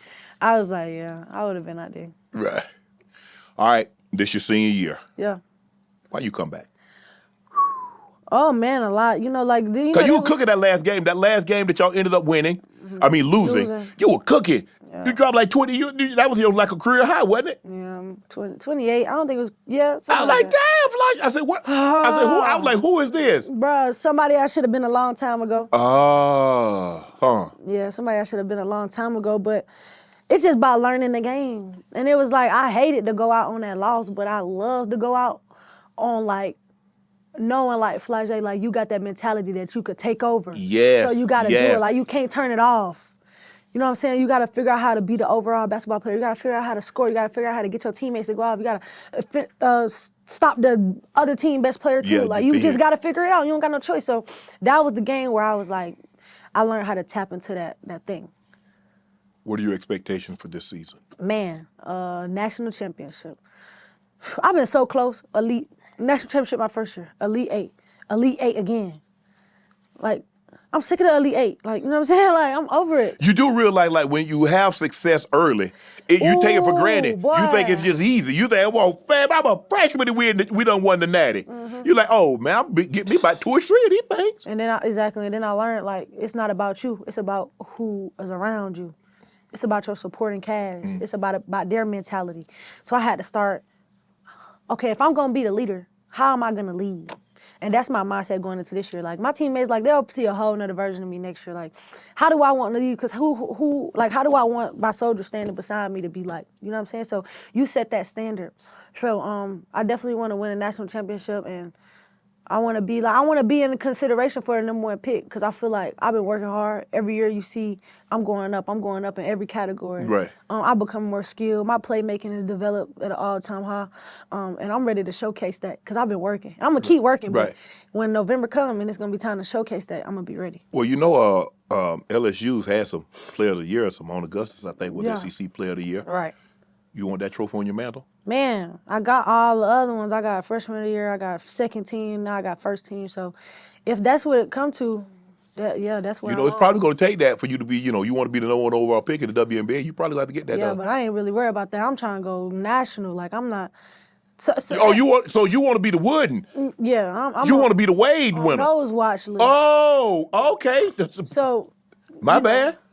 everything hold you. that'll just come with it. But like, if you see last year winning, like I had those stats type Sean, you know what I'm saying? So that last person that went SEC like Player of the Year, and my teammate had the stats. So, you know what I'm saying? It's just about your timing, and it's about what you do and how you win. It ain't about really you as a player too much. Can't be. It's about like you winning. So it seems like the last 4 or 5 years, 3 to 4 years, like the women's game has been bigger than the WNBA. yeah. They've been. I mean, when Caitlin and they got Juju, Paige Beckers, Caitlin, Angel. I mean, it seems like those women. And the thing is now is that those women had a fan base, and their fan base is following them to the WNBA. Yeah, that's the beautiful part. Seeing it go. You know what I'm saying? Not seeing it wither away. Not seeing fans. No, seeing fans. I'm going my favorite player. Yes. The new team. Yes. Like, you know what I'm saying? So I think it's so cool. It's people over time is creating leagues for high school girls to develop as pros, and bro, like it's just getting better and better. It's gonna continue to, and I love seeing it, and I love being a part of it, and just doing my part. You do realize you're going to make less money going to WNBA than when you make it right now, right? I don't know. Cause you know, I saw salary-wise. Yeah, I saw them salary. I saw that salary. Salary-wise, Yeah. but it's a lot. It's some money out there to be made, huh? It's out there. It's out there. And you know, people really think that like the NIL money just disappear. Like no, like these become bigger deals. Now they turn into endorsements. Exactly. And so, you know, that's why when you doing your NIL, you do right with your business. Mm-hmm. You communicate with your partners. You try to be as professional as you can be because the bag don't stop unless you stop it. You know what I'm saying? Mm-hmm. And I have a platform, I have a brand, and I'm trying to keep doing this music. So, yeah, man, it's just beautiful horizons on it. You know, beautiful things on the horizon. I'm probably gonna take that, my salary, and you know what I'm saying? I don't know what I'm gonna do with my salary. I might get some more land or something, but that ain't what you wanna ride on. Right. You know what I'm saying? You gotta investments. You gotta have your business together. Now, but there is collective bargaining going on. There's a I just potential of seen a that. strike. Yeah. You saw a lot of players sign one-year deals Yeah. because they like, nah, these max contract, we're going to need a little bit more than what they are right now. I ain't finna tie myself down no 2, 3, 4-year deal. I'm going to need the bag this next time around. Yes, I seen that. They said it was a slap in the face and everything. I hope they don't go to strike my year. Yeah, I need that. I need to get that back. I want to play. They need to come on CBA. Right. But you were an investor in the 3-on-3, the Unrivaled. Yeah. Damn, Flau'jae, you be doing good with your money, huh? Yeah, for sure. That's what I'm telling you. It's money out here. I seen somebody, I think it was on your show, it was like, you know, once you make money, it's easier to make more and more money. Like, you know what I'm saying? Especially the rooms you in or the people that you associate with yourself with. But honestly, how you do business. Right. You know what I'm saying? And I like to invest. I bought like 20 acres of land. I'm building a development on there. I'm purchasing another development in Atlanta. My mom, she building her dream house right now. Like, we've been doing like a lot of things. Like, I'm trying to open this franchise. Like, you know, it's a lot of things that you can get into, but you just got to be The one that cook consistent. gives us down in Savannah? Now, I might take that one up. I already told myself, when I get rich, I'm taking my Seasons of Japan and my Carrie Hilliards from Savannah, because they don't have one. They don't know about Carrie Hilliard. They don't know about that. That's what I'm telling you. But they don't do the gizzards no more at Carrie Hilliard. I know, but they do that on That fried them chicken be... Fried chicken, them chicken wings. Ooh, you know, ball. Ooh, now I gotta go to Savannah. I used to go to the one out on the south side and then, because I lived on the south side, and then when I was in school, the one on Skidaway, right there from Savannah right State. right there by the field. I be going there every time. My grandma live right over there on the east side. There's not one time I go to Savannah that I don't stop by Carrie Hilliard. You can't do that. I get that, hey, let me that all white with that lemonade. Oh.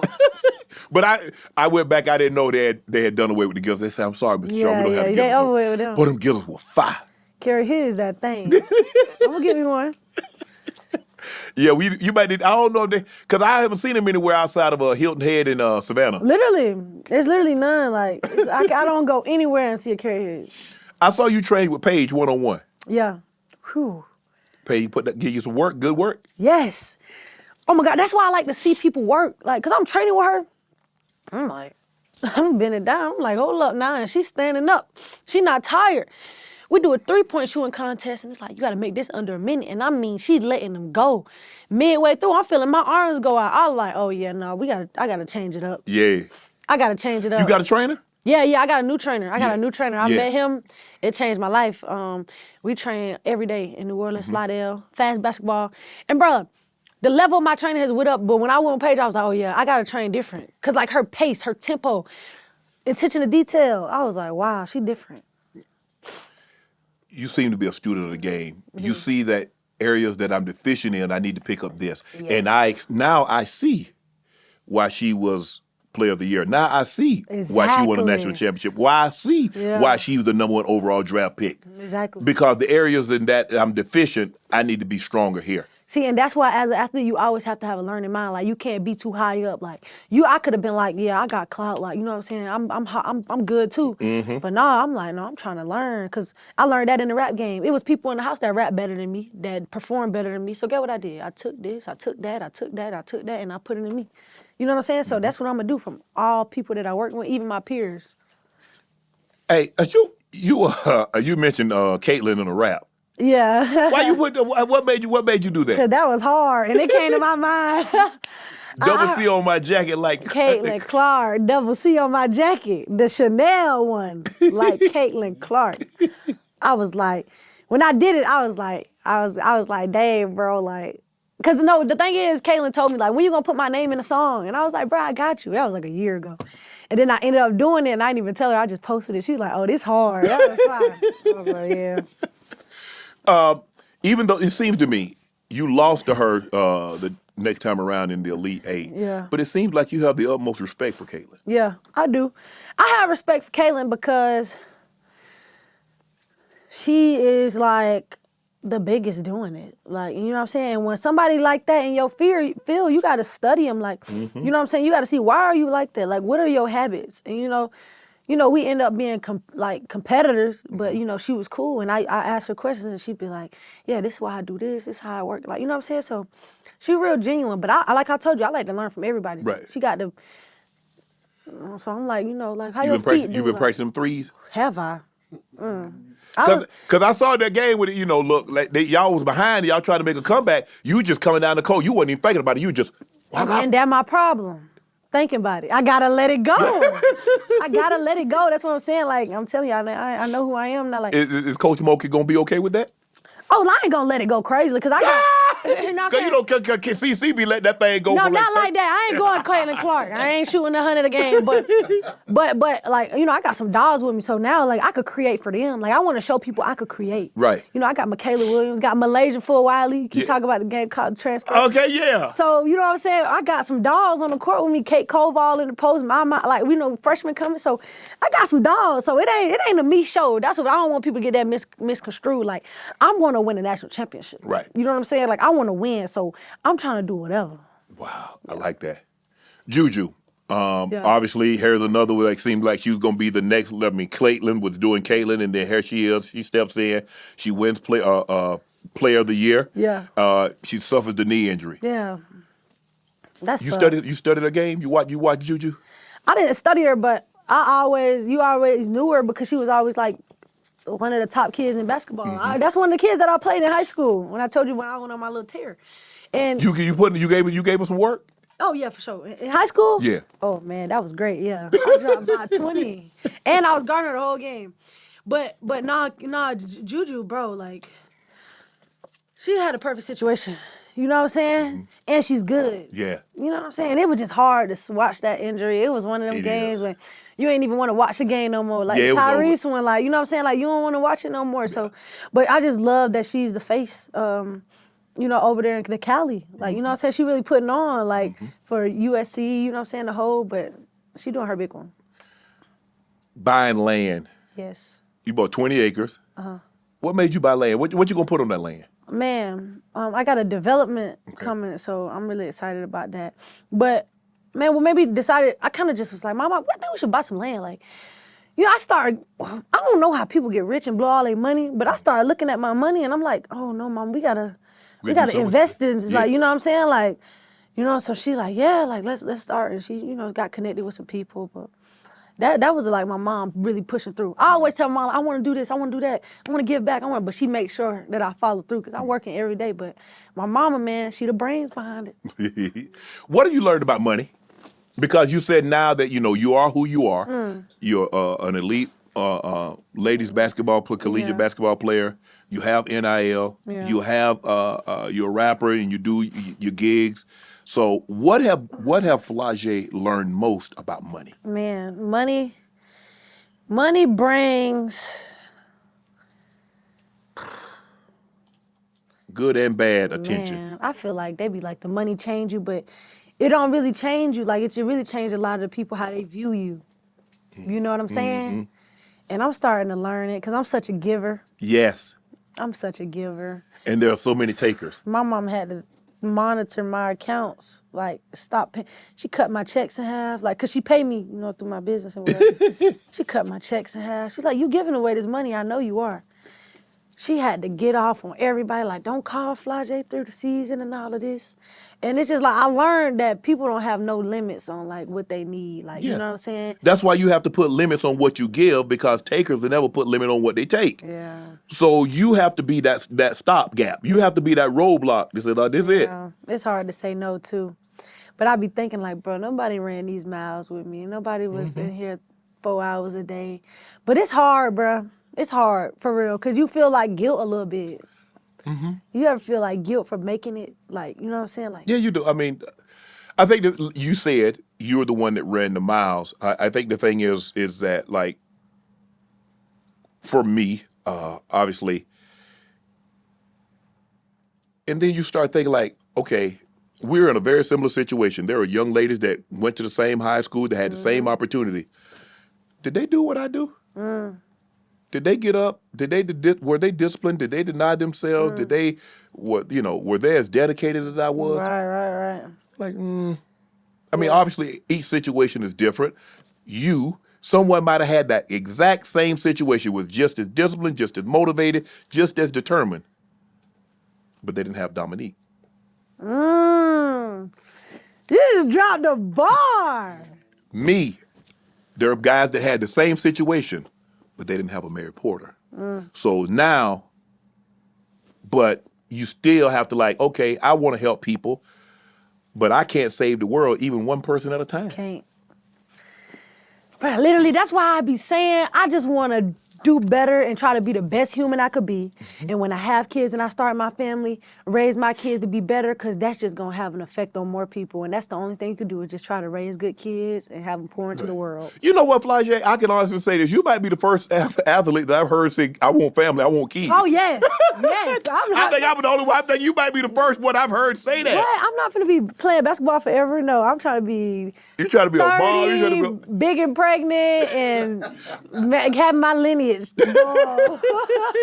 I do. I want to create some, some You great want legacy. You want great human beings. You gonna name your son after your dad? Yes, Jason. Ah! I'm gonna name him Jason. You already talked to your people, huh? Like, look at that. You know. I said this is a non-negotiable. Yeah, ain't no junior. It's gonna be. Sorry. NIL. What advice would you give college kids? Because what they don't understand is that you got to pay taxes on that. Ooh. I hope you got your financial, got everything in order. So explain it to them, because you. Okay. NIL athletes, be smart. NIL athletes' parents, be smarter. Y'all need to tap in with my mom. I'm telling you, like, my mom don't play. And people are taking advantage of these kids.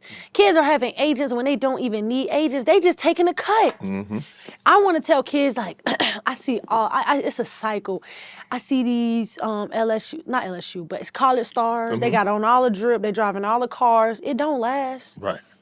Like, the best thing you can do with your NIL is invest it. Mm-hmm. You know what I'm saying? The best thing you can do with your brand is grow it. The best thing you can do with anything is invest, because that 4 years are going to be up in a flash. Yeah, you go by fast.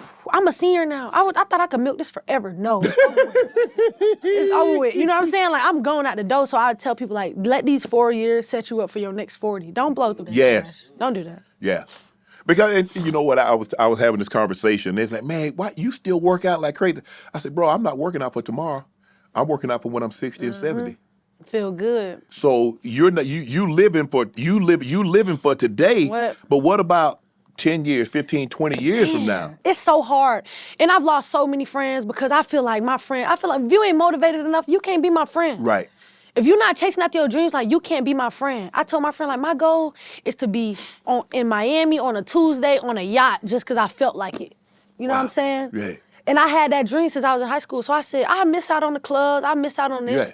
Because, when we 30 and I could buy my section and you can't, like, you gon', you know what I'm saying? Yeah, you got a bottle, You know what I'm saying? I'm picking where I want to go on vacation and you got, like, no, I want to be free. I don't want that. So, because I see my family, I see people I don't want to do that. Right. I don't want to work forever. No. Let me ask you a question. Did you ever have a job when you was growing up? No. So your job was working out, getting ready for basketball. No job. Mama ain't play that though, but mama was like, well, I lied. I did do DoorDash one time. You did? Yeah, when I was in high school. But you ain't eating people food, did you? No, I was a good DoorDash driver, don't count. But I was in high school, I was sick of asking my mama for money. And you know what I'm saying, what I did was I took her car and put it a routing number, because I couldn't do it, I was only 16. Right. But she had got me a rental. Bro, I was doing that just so I could pay for my, my training and the gas and stuff like that, because I was just tired of asking my mom for money. Like, but I knew I couldn't work a job because I was on America's Got Talent. I was on a rap game. I was like, nah, I'm gonna keep it on low. I was wearing like a ski mask and everything, and crumble cookie, grabbing people orders, bro. And bro, that was like a humbling experience for me. But it really taught me, like, if you really want something like bad enough, like, you'll do anything to go do it. Like, you know what I'm saying? I didn't mind. But I never clocked in. I could never work under nobody. I could never work under nobody. This is what I tell people all the time. I say, when you're young, work a lot of different jobs, because it'll let you know what you don't want to do when you get older. Yeah, wow. I mean, I had a lot of jobs growing up. I did a lot of manual labor, worked into the fields, whether it was tobacco, clipping onions, tomatoes, watermelon, baling hay, catching chickens, poured concrete, laid asphalt. I did all of that. You did it all. I did all that. Yeah. But it let me know that ain't what I want to do. I mean, this was back-breaking job when I'm 18, 19, 20, 12. Man, you think I want to be doing this when I'm 30, 40, 50? Yeah. With no health insurance? Making $100 a day? No, sir. I just can't have no boss. I can't have nobody telling me, hey, who are you talking to? No, I can't do it. I'm looking at these deals. You got deals with Puma, Meta, JBL, Taco Bell, Tinder, Intuit, TurboTax, Invisalign, Powerade, Papa John's, Amazon, Doritos, Samsung, Oreos, Raising Cane like that. Campus Inc. Hey, I get that combo. I get that 6 tender combo. Yes. Extra sauce. 6? Yeah, I get the 6. You think that's a lot for me? Nah, you right, at least a 4. I bet you get at least a 4-pack. I get a little 4-pack. Yeah, but I be full though, because I bought my bread and everything. Butter on both sides. Yeah. What? Yes. I mean, what have you learned about those contracts? Because obviously a lot of times, like, what people don't understand are like, these people want to meet Flau'jae. They want to see who's representing their brand and make sure that person that they're sending out there that has their name, the Invisalign, the Taco Bell, the Puma, whatever. Yeah. Make sure she's a great representation of us. Facts. And that's why, bro, it's so hard though, boy, because you would have a bad game, right? And your only off day is after the game, and you got to go on a set with these folks for 8 hours, and you just trying your best. Because you know, like, no, this is my first impression of them. Like, this is their first impression of me. Yes, they ever gonna meet me. Yes. You know what I'm saying? So even though I meet 1 million fans, right? That's why I don't never judge celebrities, but you meet 1 million fans, and then that one fan, you like, man, I don't want to take no pictures. Then they like, dang, I met Fly, she wasn't cool, but you done met 100 more people, you know what I'm saying? You done took 999,000 pictures. That one that you didn't.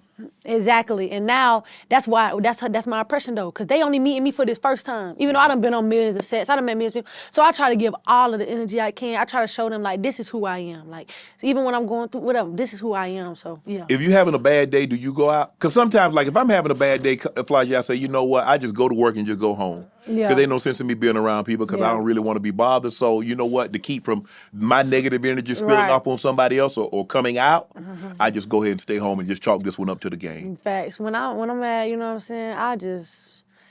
I go listen to music. I go to the casino. Blackjack always get me in a good mood. I'll play craps. You know what I'm saying? Or I like to go to the gun range and stuff. Like I like. Oh, you like to do guy things? I'm a country girl. Yes, I've been a tomboy growing up. I like that. Yes. I'll be outside. You had a shoe deal out of high school. Yes. With the Puma.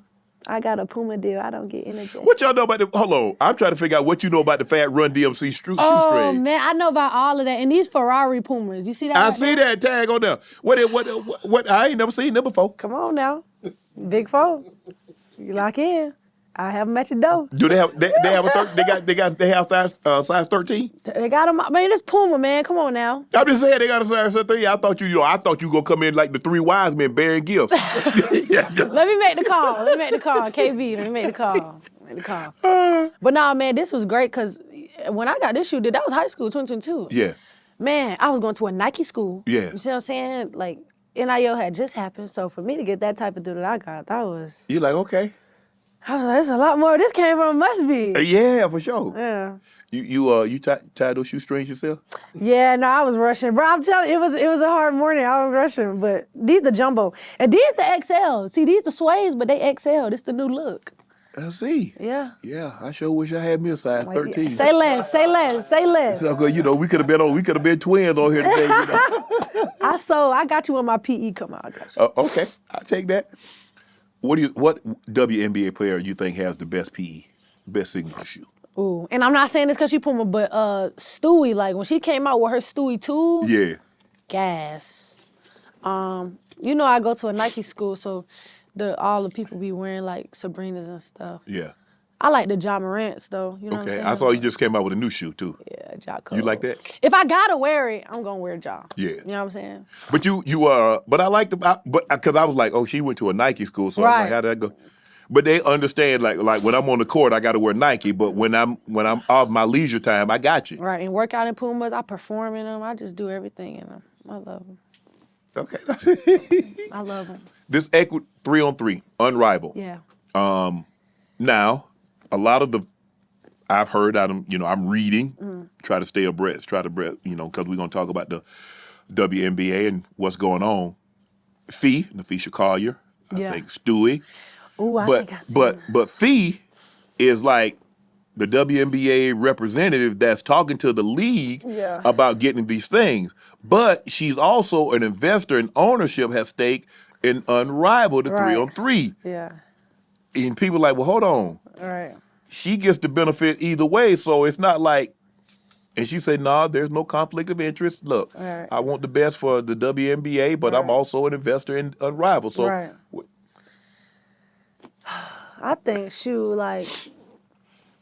well, the WNBA, they gotta definitely turn up because the money they paying them girls at Unrivaled for 2 months, like, it's up there. They play some money. I see what they saying, but, I think, bro, this ain't a moment of where, Fee or somebody would try to do something prideful because this is pushing women's basketball. This is bigger than, you know what I'm saying? So I don't think she'll take that route. You know how social media get, but They do. But Unrivaled, the way that was rolled out, the way, it was good, yeah. Whoa. Yeah. The WNBA gotta come. For sure. I'm just trying to figure out, your mom is your manager. Yes. Now, obviously, I always tell people that get someone you can trust, and sometimes we start out trusting people, but we can't always trust people. Right.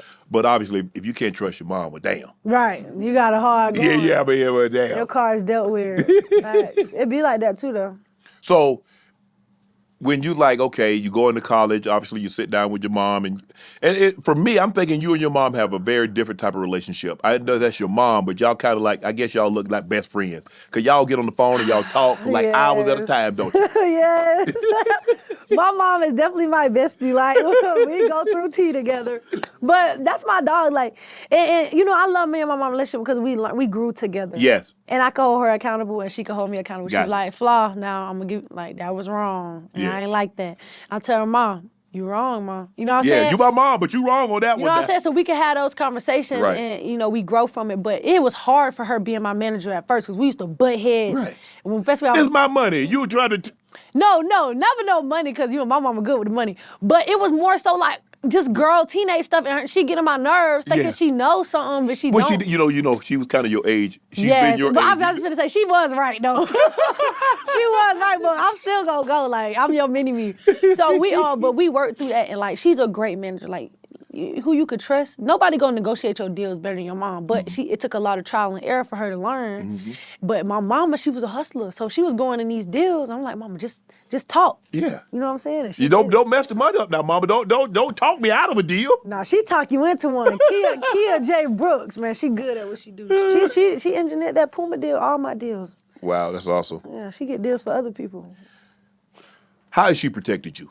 Man, man, it's like the quarterback, right? You got your lineman. Offensive line to protect and make sure nothing happens. That's she play all of those You got roles. the security guard in the bank. You got the vault back there. Make sure don't nobody go in there and get the money. Come on. Don't nobody go in the vault that ain't supposed to be in the vault. Yeah. Don't nobody get close to Flau'jae that ain't supposed to be close to Flau'jae. Man, my mama street smart, though. She from Savannah. Yeah. So she's street smart. She on the east side. Yeah. B-Road to Bull Street? Yeah, she was on Maupus. So she's street smart, you know what I'm saying? So my mom, she don't let nobody play with her. I be like, Mom, you on point. And she not scared, though. Nah. She not intimidated by nothing. So that's just her best quality, I think.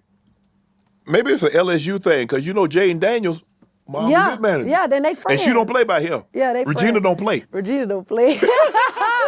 Miss Regina, she funny, bro. Her and my mom, they super She close. goes Let me ask you a question, because I don't think I've ever seen Jaden in which I haven't seen his mom. Yeah. So Super Bowl or events or things like that, Yeah. I see, if I see him, I see her. Does your mom travel with you like that? Oh, I can't do that. Not everywhere. You don't see her here, man. She with the kids. She come to the bigger stuff. Like, Right. you know, she gonna be at the ESPYs and Right, stuff like that. right. I be Okay, like, okay. we're gonna share this Yeah. moment. But every day, no. You know what I'm saying? Just because she don't have to be. And I got 4 little brothers, so Right. she be taking them to practice, all of that. Yeah. So her and my stepdad switch in and out. But I ain't gonna lie, but I guess what though, messing with Miss Regina, Jaden Daniel, he ain't gonna crash out like these folks. Like Nah. he gonna keep her, like you gonna yeah. these millions gonna be secure. Yeah. Like so And she made you the- need that sometimes. And though. you know, people was going in talking about that man can't have no life. That's a grown man. But she's like, nah, he worked too hard Come on. to be in to be in this position and to have him to mess it up. I was just literally talking about that with my trainer because, you know, I just seen like, you know, it's a whole situation with like the Kyron at LSU. Yeah. You know what I'm saying? That whole situation. Then these folks, they're throwing their careers away, like drinking and driving and DUI. I seen a football player. So I'm just like, what is that? Why does that always happen, bro? Every year it's a new person, you know what I'm saying? And it's just about the people that be around you. So sometimes they might be overbearing, like my mom. I'm like, bro, you don't have to do all that. Like, I'm good. But she be like, no, because you don't know who you are. Like, you got something to lose now. So I feel like you need some people like that around you. You donated 10.9 million. Is that true? No, bro. Oh, I was gonna say, I'm like, I'm gonna go back to college. I'm about to reverse my age. I'm about to be 22. What? I'm about to be 18. That was cap. But I did relieve $5 million in debt for families in Louisiana. I partnered with Experian and we did this whole, if we won, we added like $600,000 to the pot. So it was like $5.6 million. Damn. Yeah. And people was like tagging me like, Fla, you on my mail, your face on my mail, you just relieved my debt. Like, it was real. Like, it was crazy. Man. Oh, so can you give me a couple of points on my credit? You know what I'm saying? Thanks, I know that. You know that TransUnion, the Equifax, and Experian, you know, credit. So I know. Hook it up for you. I might know a few people. But I have done so much in the community. I'm working on building this community center in Savannah. Going through a lot of loops and holes, but it's okay. But man, like every year I do this give back, and we're doing it this year. Is it the 25th? July 25th through the 26th. In Savannah? What? We Come homeboy be telling me all the time. He said, man, when Flau'jae come back, he said, homeboy, she has 18 wheelers. Yeah. And they be backed up. Yeah. And they have backpacks and they Yeah. have computers and they have say, homeboy, I have never ever seen anything like this Yeah. in the Polk. We did it at the Civic Center last year. Yeah.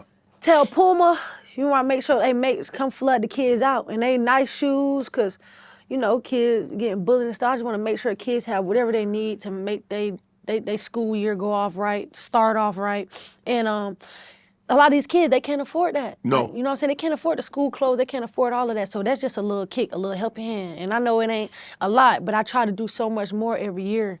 Like we gave away over like 6 figures in shoes, book bags, like. School supplies, all of that to the kids, and we trying to do it bigger this year. Was that always an aspiration of yours? Was that always big on your heart to like, you know what? Did you ever think you'd be in this position where you could give back, like you're giving back? I never knew I would, but I always told myself if I made it, I'm gonna make sure I help these kids. Because, bro, I was just a kid with a dream. And I had the resources, but so many kids don't have. You know how bad like something so small like a kid got a hole in his shoe that'll tear his whole mind up. Yeah. Like I'm about to go rob this place because I don't have no shoes. Right. You know what I'm saying? Yeah. You know what I'm saying? So it's like maybe you could say something from that. And Yeah, say, you could tell him he could be the kicker on the football team because he'd be able to kick the ball with that toe out. oh my gosh. Hey, but you know we had a joke. Now if you from Savannah, you know about Joni. Hey, we go get Bruh. we get on you now. Hey. That's true. That's a Savannah thing. Exactly, but you know what I'm saying? It's different now because these kids, Yeah, it's the different. economy bad right now. It is. So you gotta lend a hand, and we're gonna do it the biggest way. Savannah, Georgia, make sure y'all be there. Yeah, I'm seeing this now. I'm glad you got to it. You eliminated medical debt, credit card debt, and other financial burdens Yep. for over 5,000 African American families in Louisiana. Yes. How did that make you feel? Man, that made me feel like You accomplished. the queen of the bayou. No, it made me feel like accomplished because it was like, you changing lives. For sure. You know what I'm saying? Because you know without credit, you can't get nothing. Not a thing. Boy, you can get it, but you go damn near pay for half of it at Right. the time you get it. Right. And so it was amazing, bro. Like, because just seeing the response and how much money and people were actually affected, real humans. Like, yes. This wasn't no like, okay, I'm gonna do an NIL deal. You know what I'm saying? I'm gonna give whoop to a charity in my account. No, this was actual real people getting real money and debt cleared off and helping them kickstart their life. So it was great. Dating. You've been with your guy for a minute now. Yeah.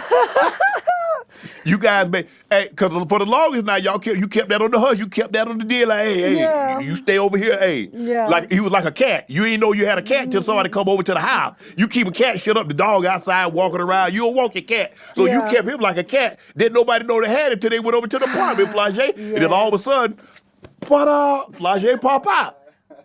I know. How was he about that? Like, hold on, whoa. Why I got to be on the back burner? Why can't nobody know about me? Well, no, see, it's not even like that. And like, we literally just had a conversation. I was like, babe, I'm thinking about like just deleting all of our stuff because like, I don't want people in my business no more. Like, you know what I'm saying? Like, at first it was cute. Like, we popped out, like, but now, no, I want to be. Everybody got an opinion about your relationship. Yes, and it's just like, I just want to keep like something of my life private. Like, yes. You know what I'm saying? And he's like, yeah, I get that. Like, of course you want to show off who you love. Right. I don't want to be all out, like, because these people, they make up stuff, you know what I'm saying? It's narratives, it's all of this. Because you do realize, Flau'jae, like, if you date publicly, you got to break up publicly. Exactly, I said that. I was like, bro, we can't even. Because the moment all of a sudden they see you go like 2 posts and he ain't in it, you know, Flau'jae. Literally. And then they'd be like, yeah, it's a whole lot that go with that. But I ain't gonna say too much, but I will say I have like a great guy. Yeah. And he's like, he really prays a lot and he's literally connected to God. And I feel like our relationship grew because of our connection to God. So I really love that. And he's about to be the top wide receiver coming out. Okay, that was LSU. yeah. Just so to let y'all so y'all know. have some little athletic baby. 6'7", like. But way long from now. But yeah, like he's the top wide receiver coming out of LSU. So y'all be on the lookout. How have you been able to stay focused on what you need to focus on, allow him to stay focused on what he need to focus on, you guys come together, but block out the outside noise? Yeah. It's so cool because I met somebody on my schedule. He wake up every morning at 5 a.m. He go to treatment training, football, all of that.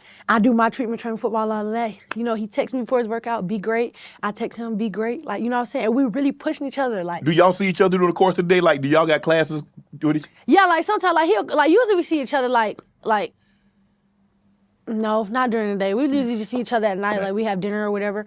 But like, it's so cool because it's like, I don't want him to have more workouts than me during the day. Like, I be telling him like, yeah, I worked out harder than you today. I'm not gonna lie. Like, I lapped you. Like, you know what I'm saying? I'll come watch him catch. He'll come help me rebound. Like, he really like, I want you to be great. And I see the goals that he have and I see the goals that I have. And I'm like, bro, imagine we just keep pushing each other and we just pushing each other on our own goals, but like together, like, that's fire. And so I'll just try to support him and he just try to keep me on my course. That's awesome. Yep. That's great. You signed to Roc Nation. Rihanna, J. Cole, Lil Uzi Vert, Meg, Doja Cat, Alicia Keys, ASAP. Yeah. I mean, what does it feel like to be on that roster? I mean, it'd be like if I was in the WNBA, it's like an all-star game. And I got Asia Wilson, I got Stewie, I got this one on my team, I got that one on. I mean, you got a who's who. What a list. Yeah. Bro, like, really, like, it's inspiration because it's like I got to grind it out. Like, these people are up here. I'm looking at Roc Nation, looking at their numbers and looking at my numbers. I'm like, I got a lot of work to do. But it's inspiring being in that building. Like, man, it's just like you in the right place at the right time. You know what I'm saying? And, just shout out to the team. You ever met Hov? No, I haven't met Hov. I haven't met Hov at all. LaMelo, he would... Yeah, Puma. He with Puma Sports. I just seen him at Summer League. Man, he's the coldest. Did he? What? And the coolest. Like, I got to fly on his private jet one time. What? Like, yes, from, I don't remember, Miami it dropped them off to Charlotte, then I went to Atlanta in the private jet. Like, he let me stay on it, took an extra trip. And he was just there. It was him and his girl and, his homie. And for my first time being on a private jet. You like, I can get used to this. It was my first time. Boy, I was like, he would just listen to music, laying back the whole time. But he was cool, like. And then it was crazy because I used to look up to him. Like, in high school, you watched Chino Hills and the Ball Brothers, so I was geeking a little bit. Yeah. I ain't say nothing about it. So that's your favorite, like, Melo, you watched him in high school, you watched him grow up, and now all of a sudden you're like, man. We with the same now company. we with the same company, like we peers. And I'm on the private jet. Yeah. That's how life work, bruh. You gonna get a PJ? When I get some Mellow money, I get them Mellow Puma bucks, I'm gonna be up in there. But yeah, I'm definitely the PJ for the team, for the day ones. You're a woman's rapper. I mean, a lot of times you say female, but I don't want to get beat up because it's Shannon, it's ladies, it's women, it's not female. Yeah. So I'll make sure I'm very specific in what I say. Right. Is that your favorite? You mentioned you're like, man, there were some great ones, and you know, you got Lil Kim, and you got Nicki, and you got Meg, and you got this one and that one. Yeah. Is that if you could now, what happens when you get so great at one, it impacts the other? Yeah. Have you thought about that? Yeah. I thought about it, but I think, like, it'll be so cool, like, if my music really blows up, like. Yeah, your music blow up, and then all of a sudden you you get like Nicki or Meg or Glorilla or Flo Milli. Right. I don't know, something got to give. It's hard to be historically and be great at two things simultaneous. I know, that's why I'm doing it. Like, I want to be that one that they like, wow, like, that's how you become iconic. Mm-hmm. You don't come iconic being the girl that almost did it. Y'all, she almost, boy, if she would have just, oh no, I'm not in the game of almost. I am 21 years old, I'm building my legacy in basketball. But Oh, I'm still building. And I'm gonna crack that code with that music. And once I crack that code, man, it's how you gonna crack the code with music when you got to record and you got to go on tour? Cause I'm gifted and I'm spiritually connected to the source. Okay. I can't do it by myself. Right. I'm not gonna lie. If I try to do it without God, I'll fall apart. But that God give me that extra strength. When I don't want to work out after I've been in the studio, I'll be like, God, just give me the strength real quick to do this workout. You know what I'm saying? Yeah. You need that extra push. But I'm gonna do it though. The best rap you've ever written, or have you not written it yet? Ooh, the best rap I've written. Let me tell you, it's this rap. If I Ready or Not freestyle, I feel like that's the best because I spoke on everything. You can feel it. If I rap it right now, it'll give you chills. Well, let's go ahead and do that. Look at the camera. It's like this, look. It's crazy, I'm the one they want to represent. Young black girl, I could probably be the president. I'm the voice of the youth, you hear my tone, I think it's evident. I know who I am, they mistake my confidence for arrogance. I think it's different, cause I don't take my clothes off. I just play my role, dog. I can't sell my soul, y'all. I just shoot a 3, put my arm up, I guess I show off. They sleep, I let them doze off, wake them up, oh yeah, it's roll call. My chocolate is beautiful, rocking it per usual. I'm loving every piece, man, from my top into my cuticles. Trying to play with my head, real love won't be confusing you. I learned, make sure the one you put in first is also choosing you, man. Life is so crazy. Many lessons and blessings. I'm steady stressing perfection. I keep neglecting my ethics. So much text in the message. I'm trying to lessen my stressing. Finally understand my power. My presence is essence. They killed my daddy when my mama was pregnant. How I'm supposed to feel. And they took my grandma child from her. How she supposed to heal. And we out here starving. Ain't got nothing. How we supposed to give. Seem like the system they set us up in, we supposed to fail. I'm so real. The mayor gave me a day in my city. But it's so sad that I can't even go and stay in my city. Shooting and killing. Little kids can't even play in my city. It's so wicked. They killed my dad in broad day in my city, but I still love them.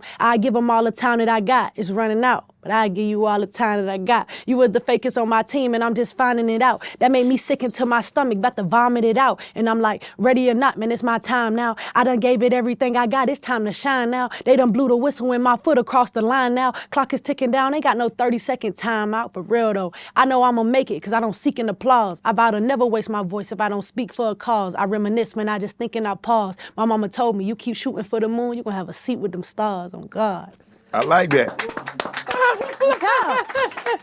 That's the realest thing I ever wrote. That's one take. One take, Drake. That's the realest thing I ever wrote. Okay, well tell me this right here. Yeah. Who's the best athlete rapper? Me.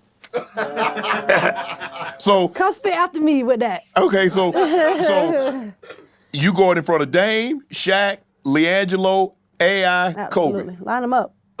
R.I.P. to Kobe, but line them up. I mean, I would just say, like, you know what I'm saying? Okay, from like a music standpoint, like, what Shaq got like a Grammy or a platinum record? Yeah, like, I don't Shaq have that yet. Like, you know what I'm saying? saying? But you gonna get that. I'm gonna get that. That's in the future. But out-rap me? Come on, man. I rapped on a track with Lil Wayne. What? And I performed it at the ESPYs in front of Lil Wayne. And we shot the video the night before the ESPYs. Lil Wayne said my lyrics in his verse. Like, you know what I'm saying? I seen him my verse when he said his verse back. Like, he paid homage. So I got to go. What's it like? Because I think Lil Wayne, I mean, I don't think people sometimes give Wayne the credit that he deserves. He's an alien. Hey, I just saw the thing what he did with Imagine Dragon, and I saw the one he did with the Fugees. Man, you see him when he rapped with the Fugees on stage and freestyled the whole verse? Yes. He did Imagine Dragon. Go back and look at the one he did with Imagine Dragon. What are we talking about? Come on, Man, greatest of the generation. He is.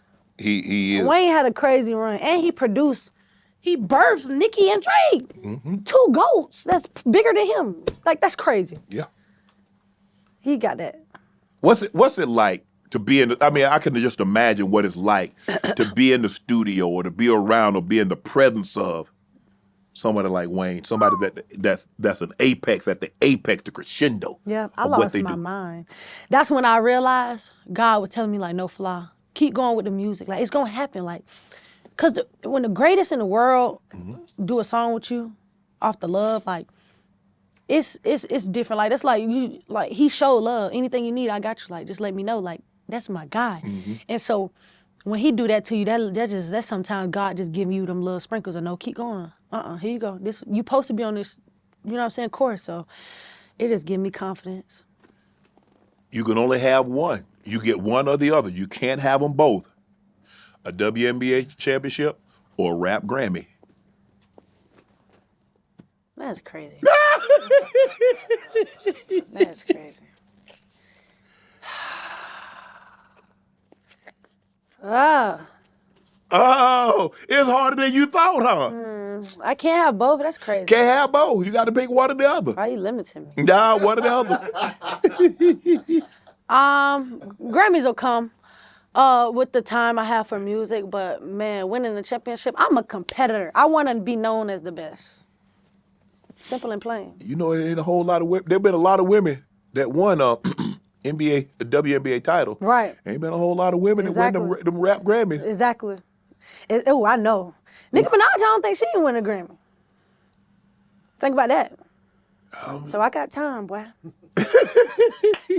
I get fired up by this. I can see into the future. Like, that's so raven.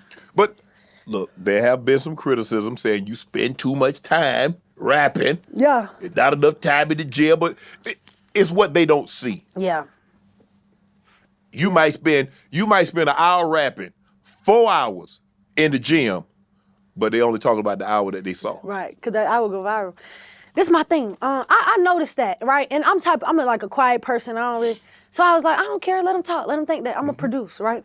But I was like, forget that. I need to tell this story because they not gonna believe it till they see it. So, right.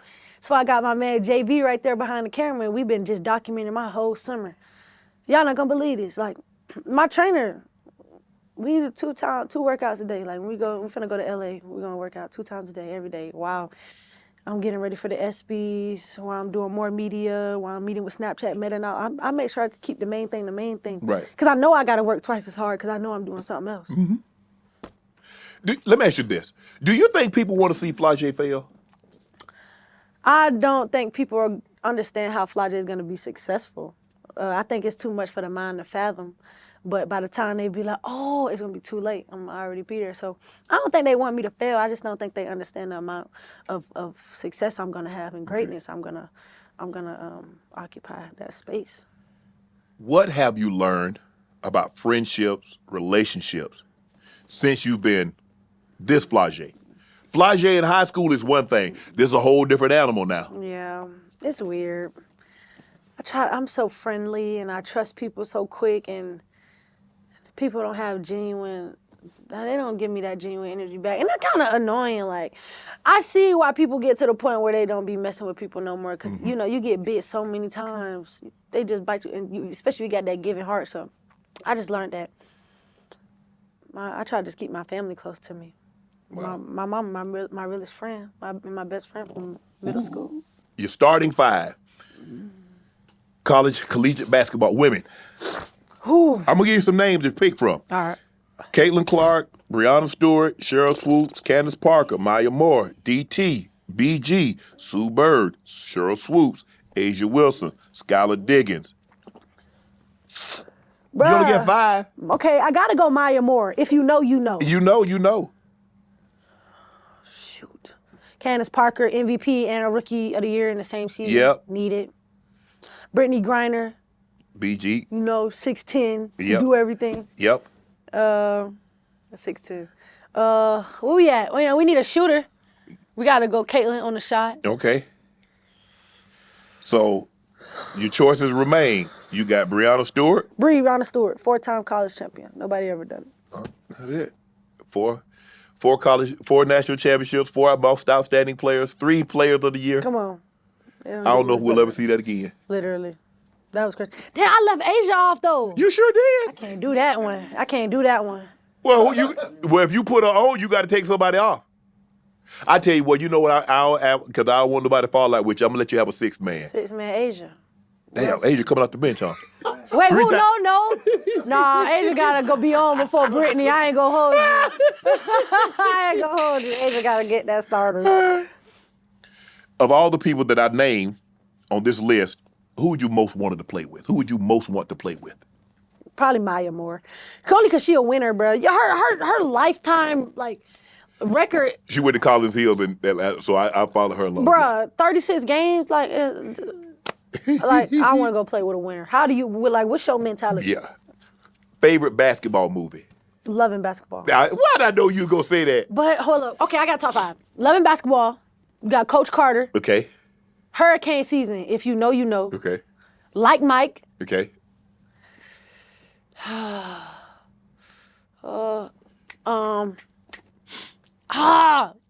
Jesus Shuttleworth. He got game? Yep, that one. That's my top. I knew you was going to say Loving Basketball. I knew you were going to say that. Easily. That soundtrack. Classic. That soundtrack is. Now let's get to the sport that your boyfriend play. Yes. LSU. You know much about LSU football? I know everything about LSU Oh, okay. football. Wow. Oh, I'm a super fan. You mentioned Joe Burrow in one of your. Yeah, I go to LSU and I be ripping it like I'm Joe Burrow. Joe Burrow, I sound real country. Joe Burrow, he's like an icon. Yeah. He came in 2019 and brought the chip. For sure. All right. Give me your Mount Rushmore LSU players. Oh, God. I'm gonna give you choices now. These are all these guys you were there when they were Justin Jefferson, Joe Burrow, Jamar Chase, OBJ, Honey Badger, Tyrann Mathieu, Jaden Daniels. Now, the guy that's not on this list you don't know, but Billy Cannon, he was the first guy to win a Heisman Trophy. Yeah, okay. That's crazy. So you only got, you do realize Mount Rushmore, it's only four. Ugh, we gonna go Honey Badger. Okay, we gonna go Joe Burrow. Who was the running back? We had a running back. Clyde Edwards-Helaire? Not him, right? Maybe. I don't know. Justin and Jamar. That's crazy. Damn. Who else on there? Jaden Daniels.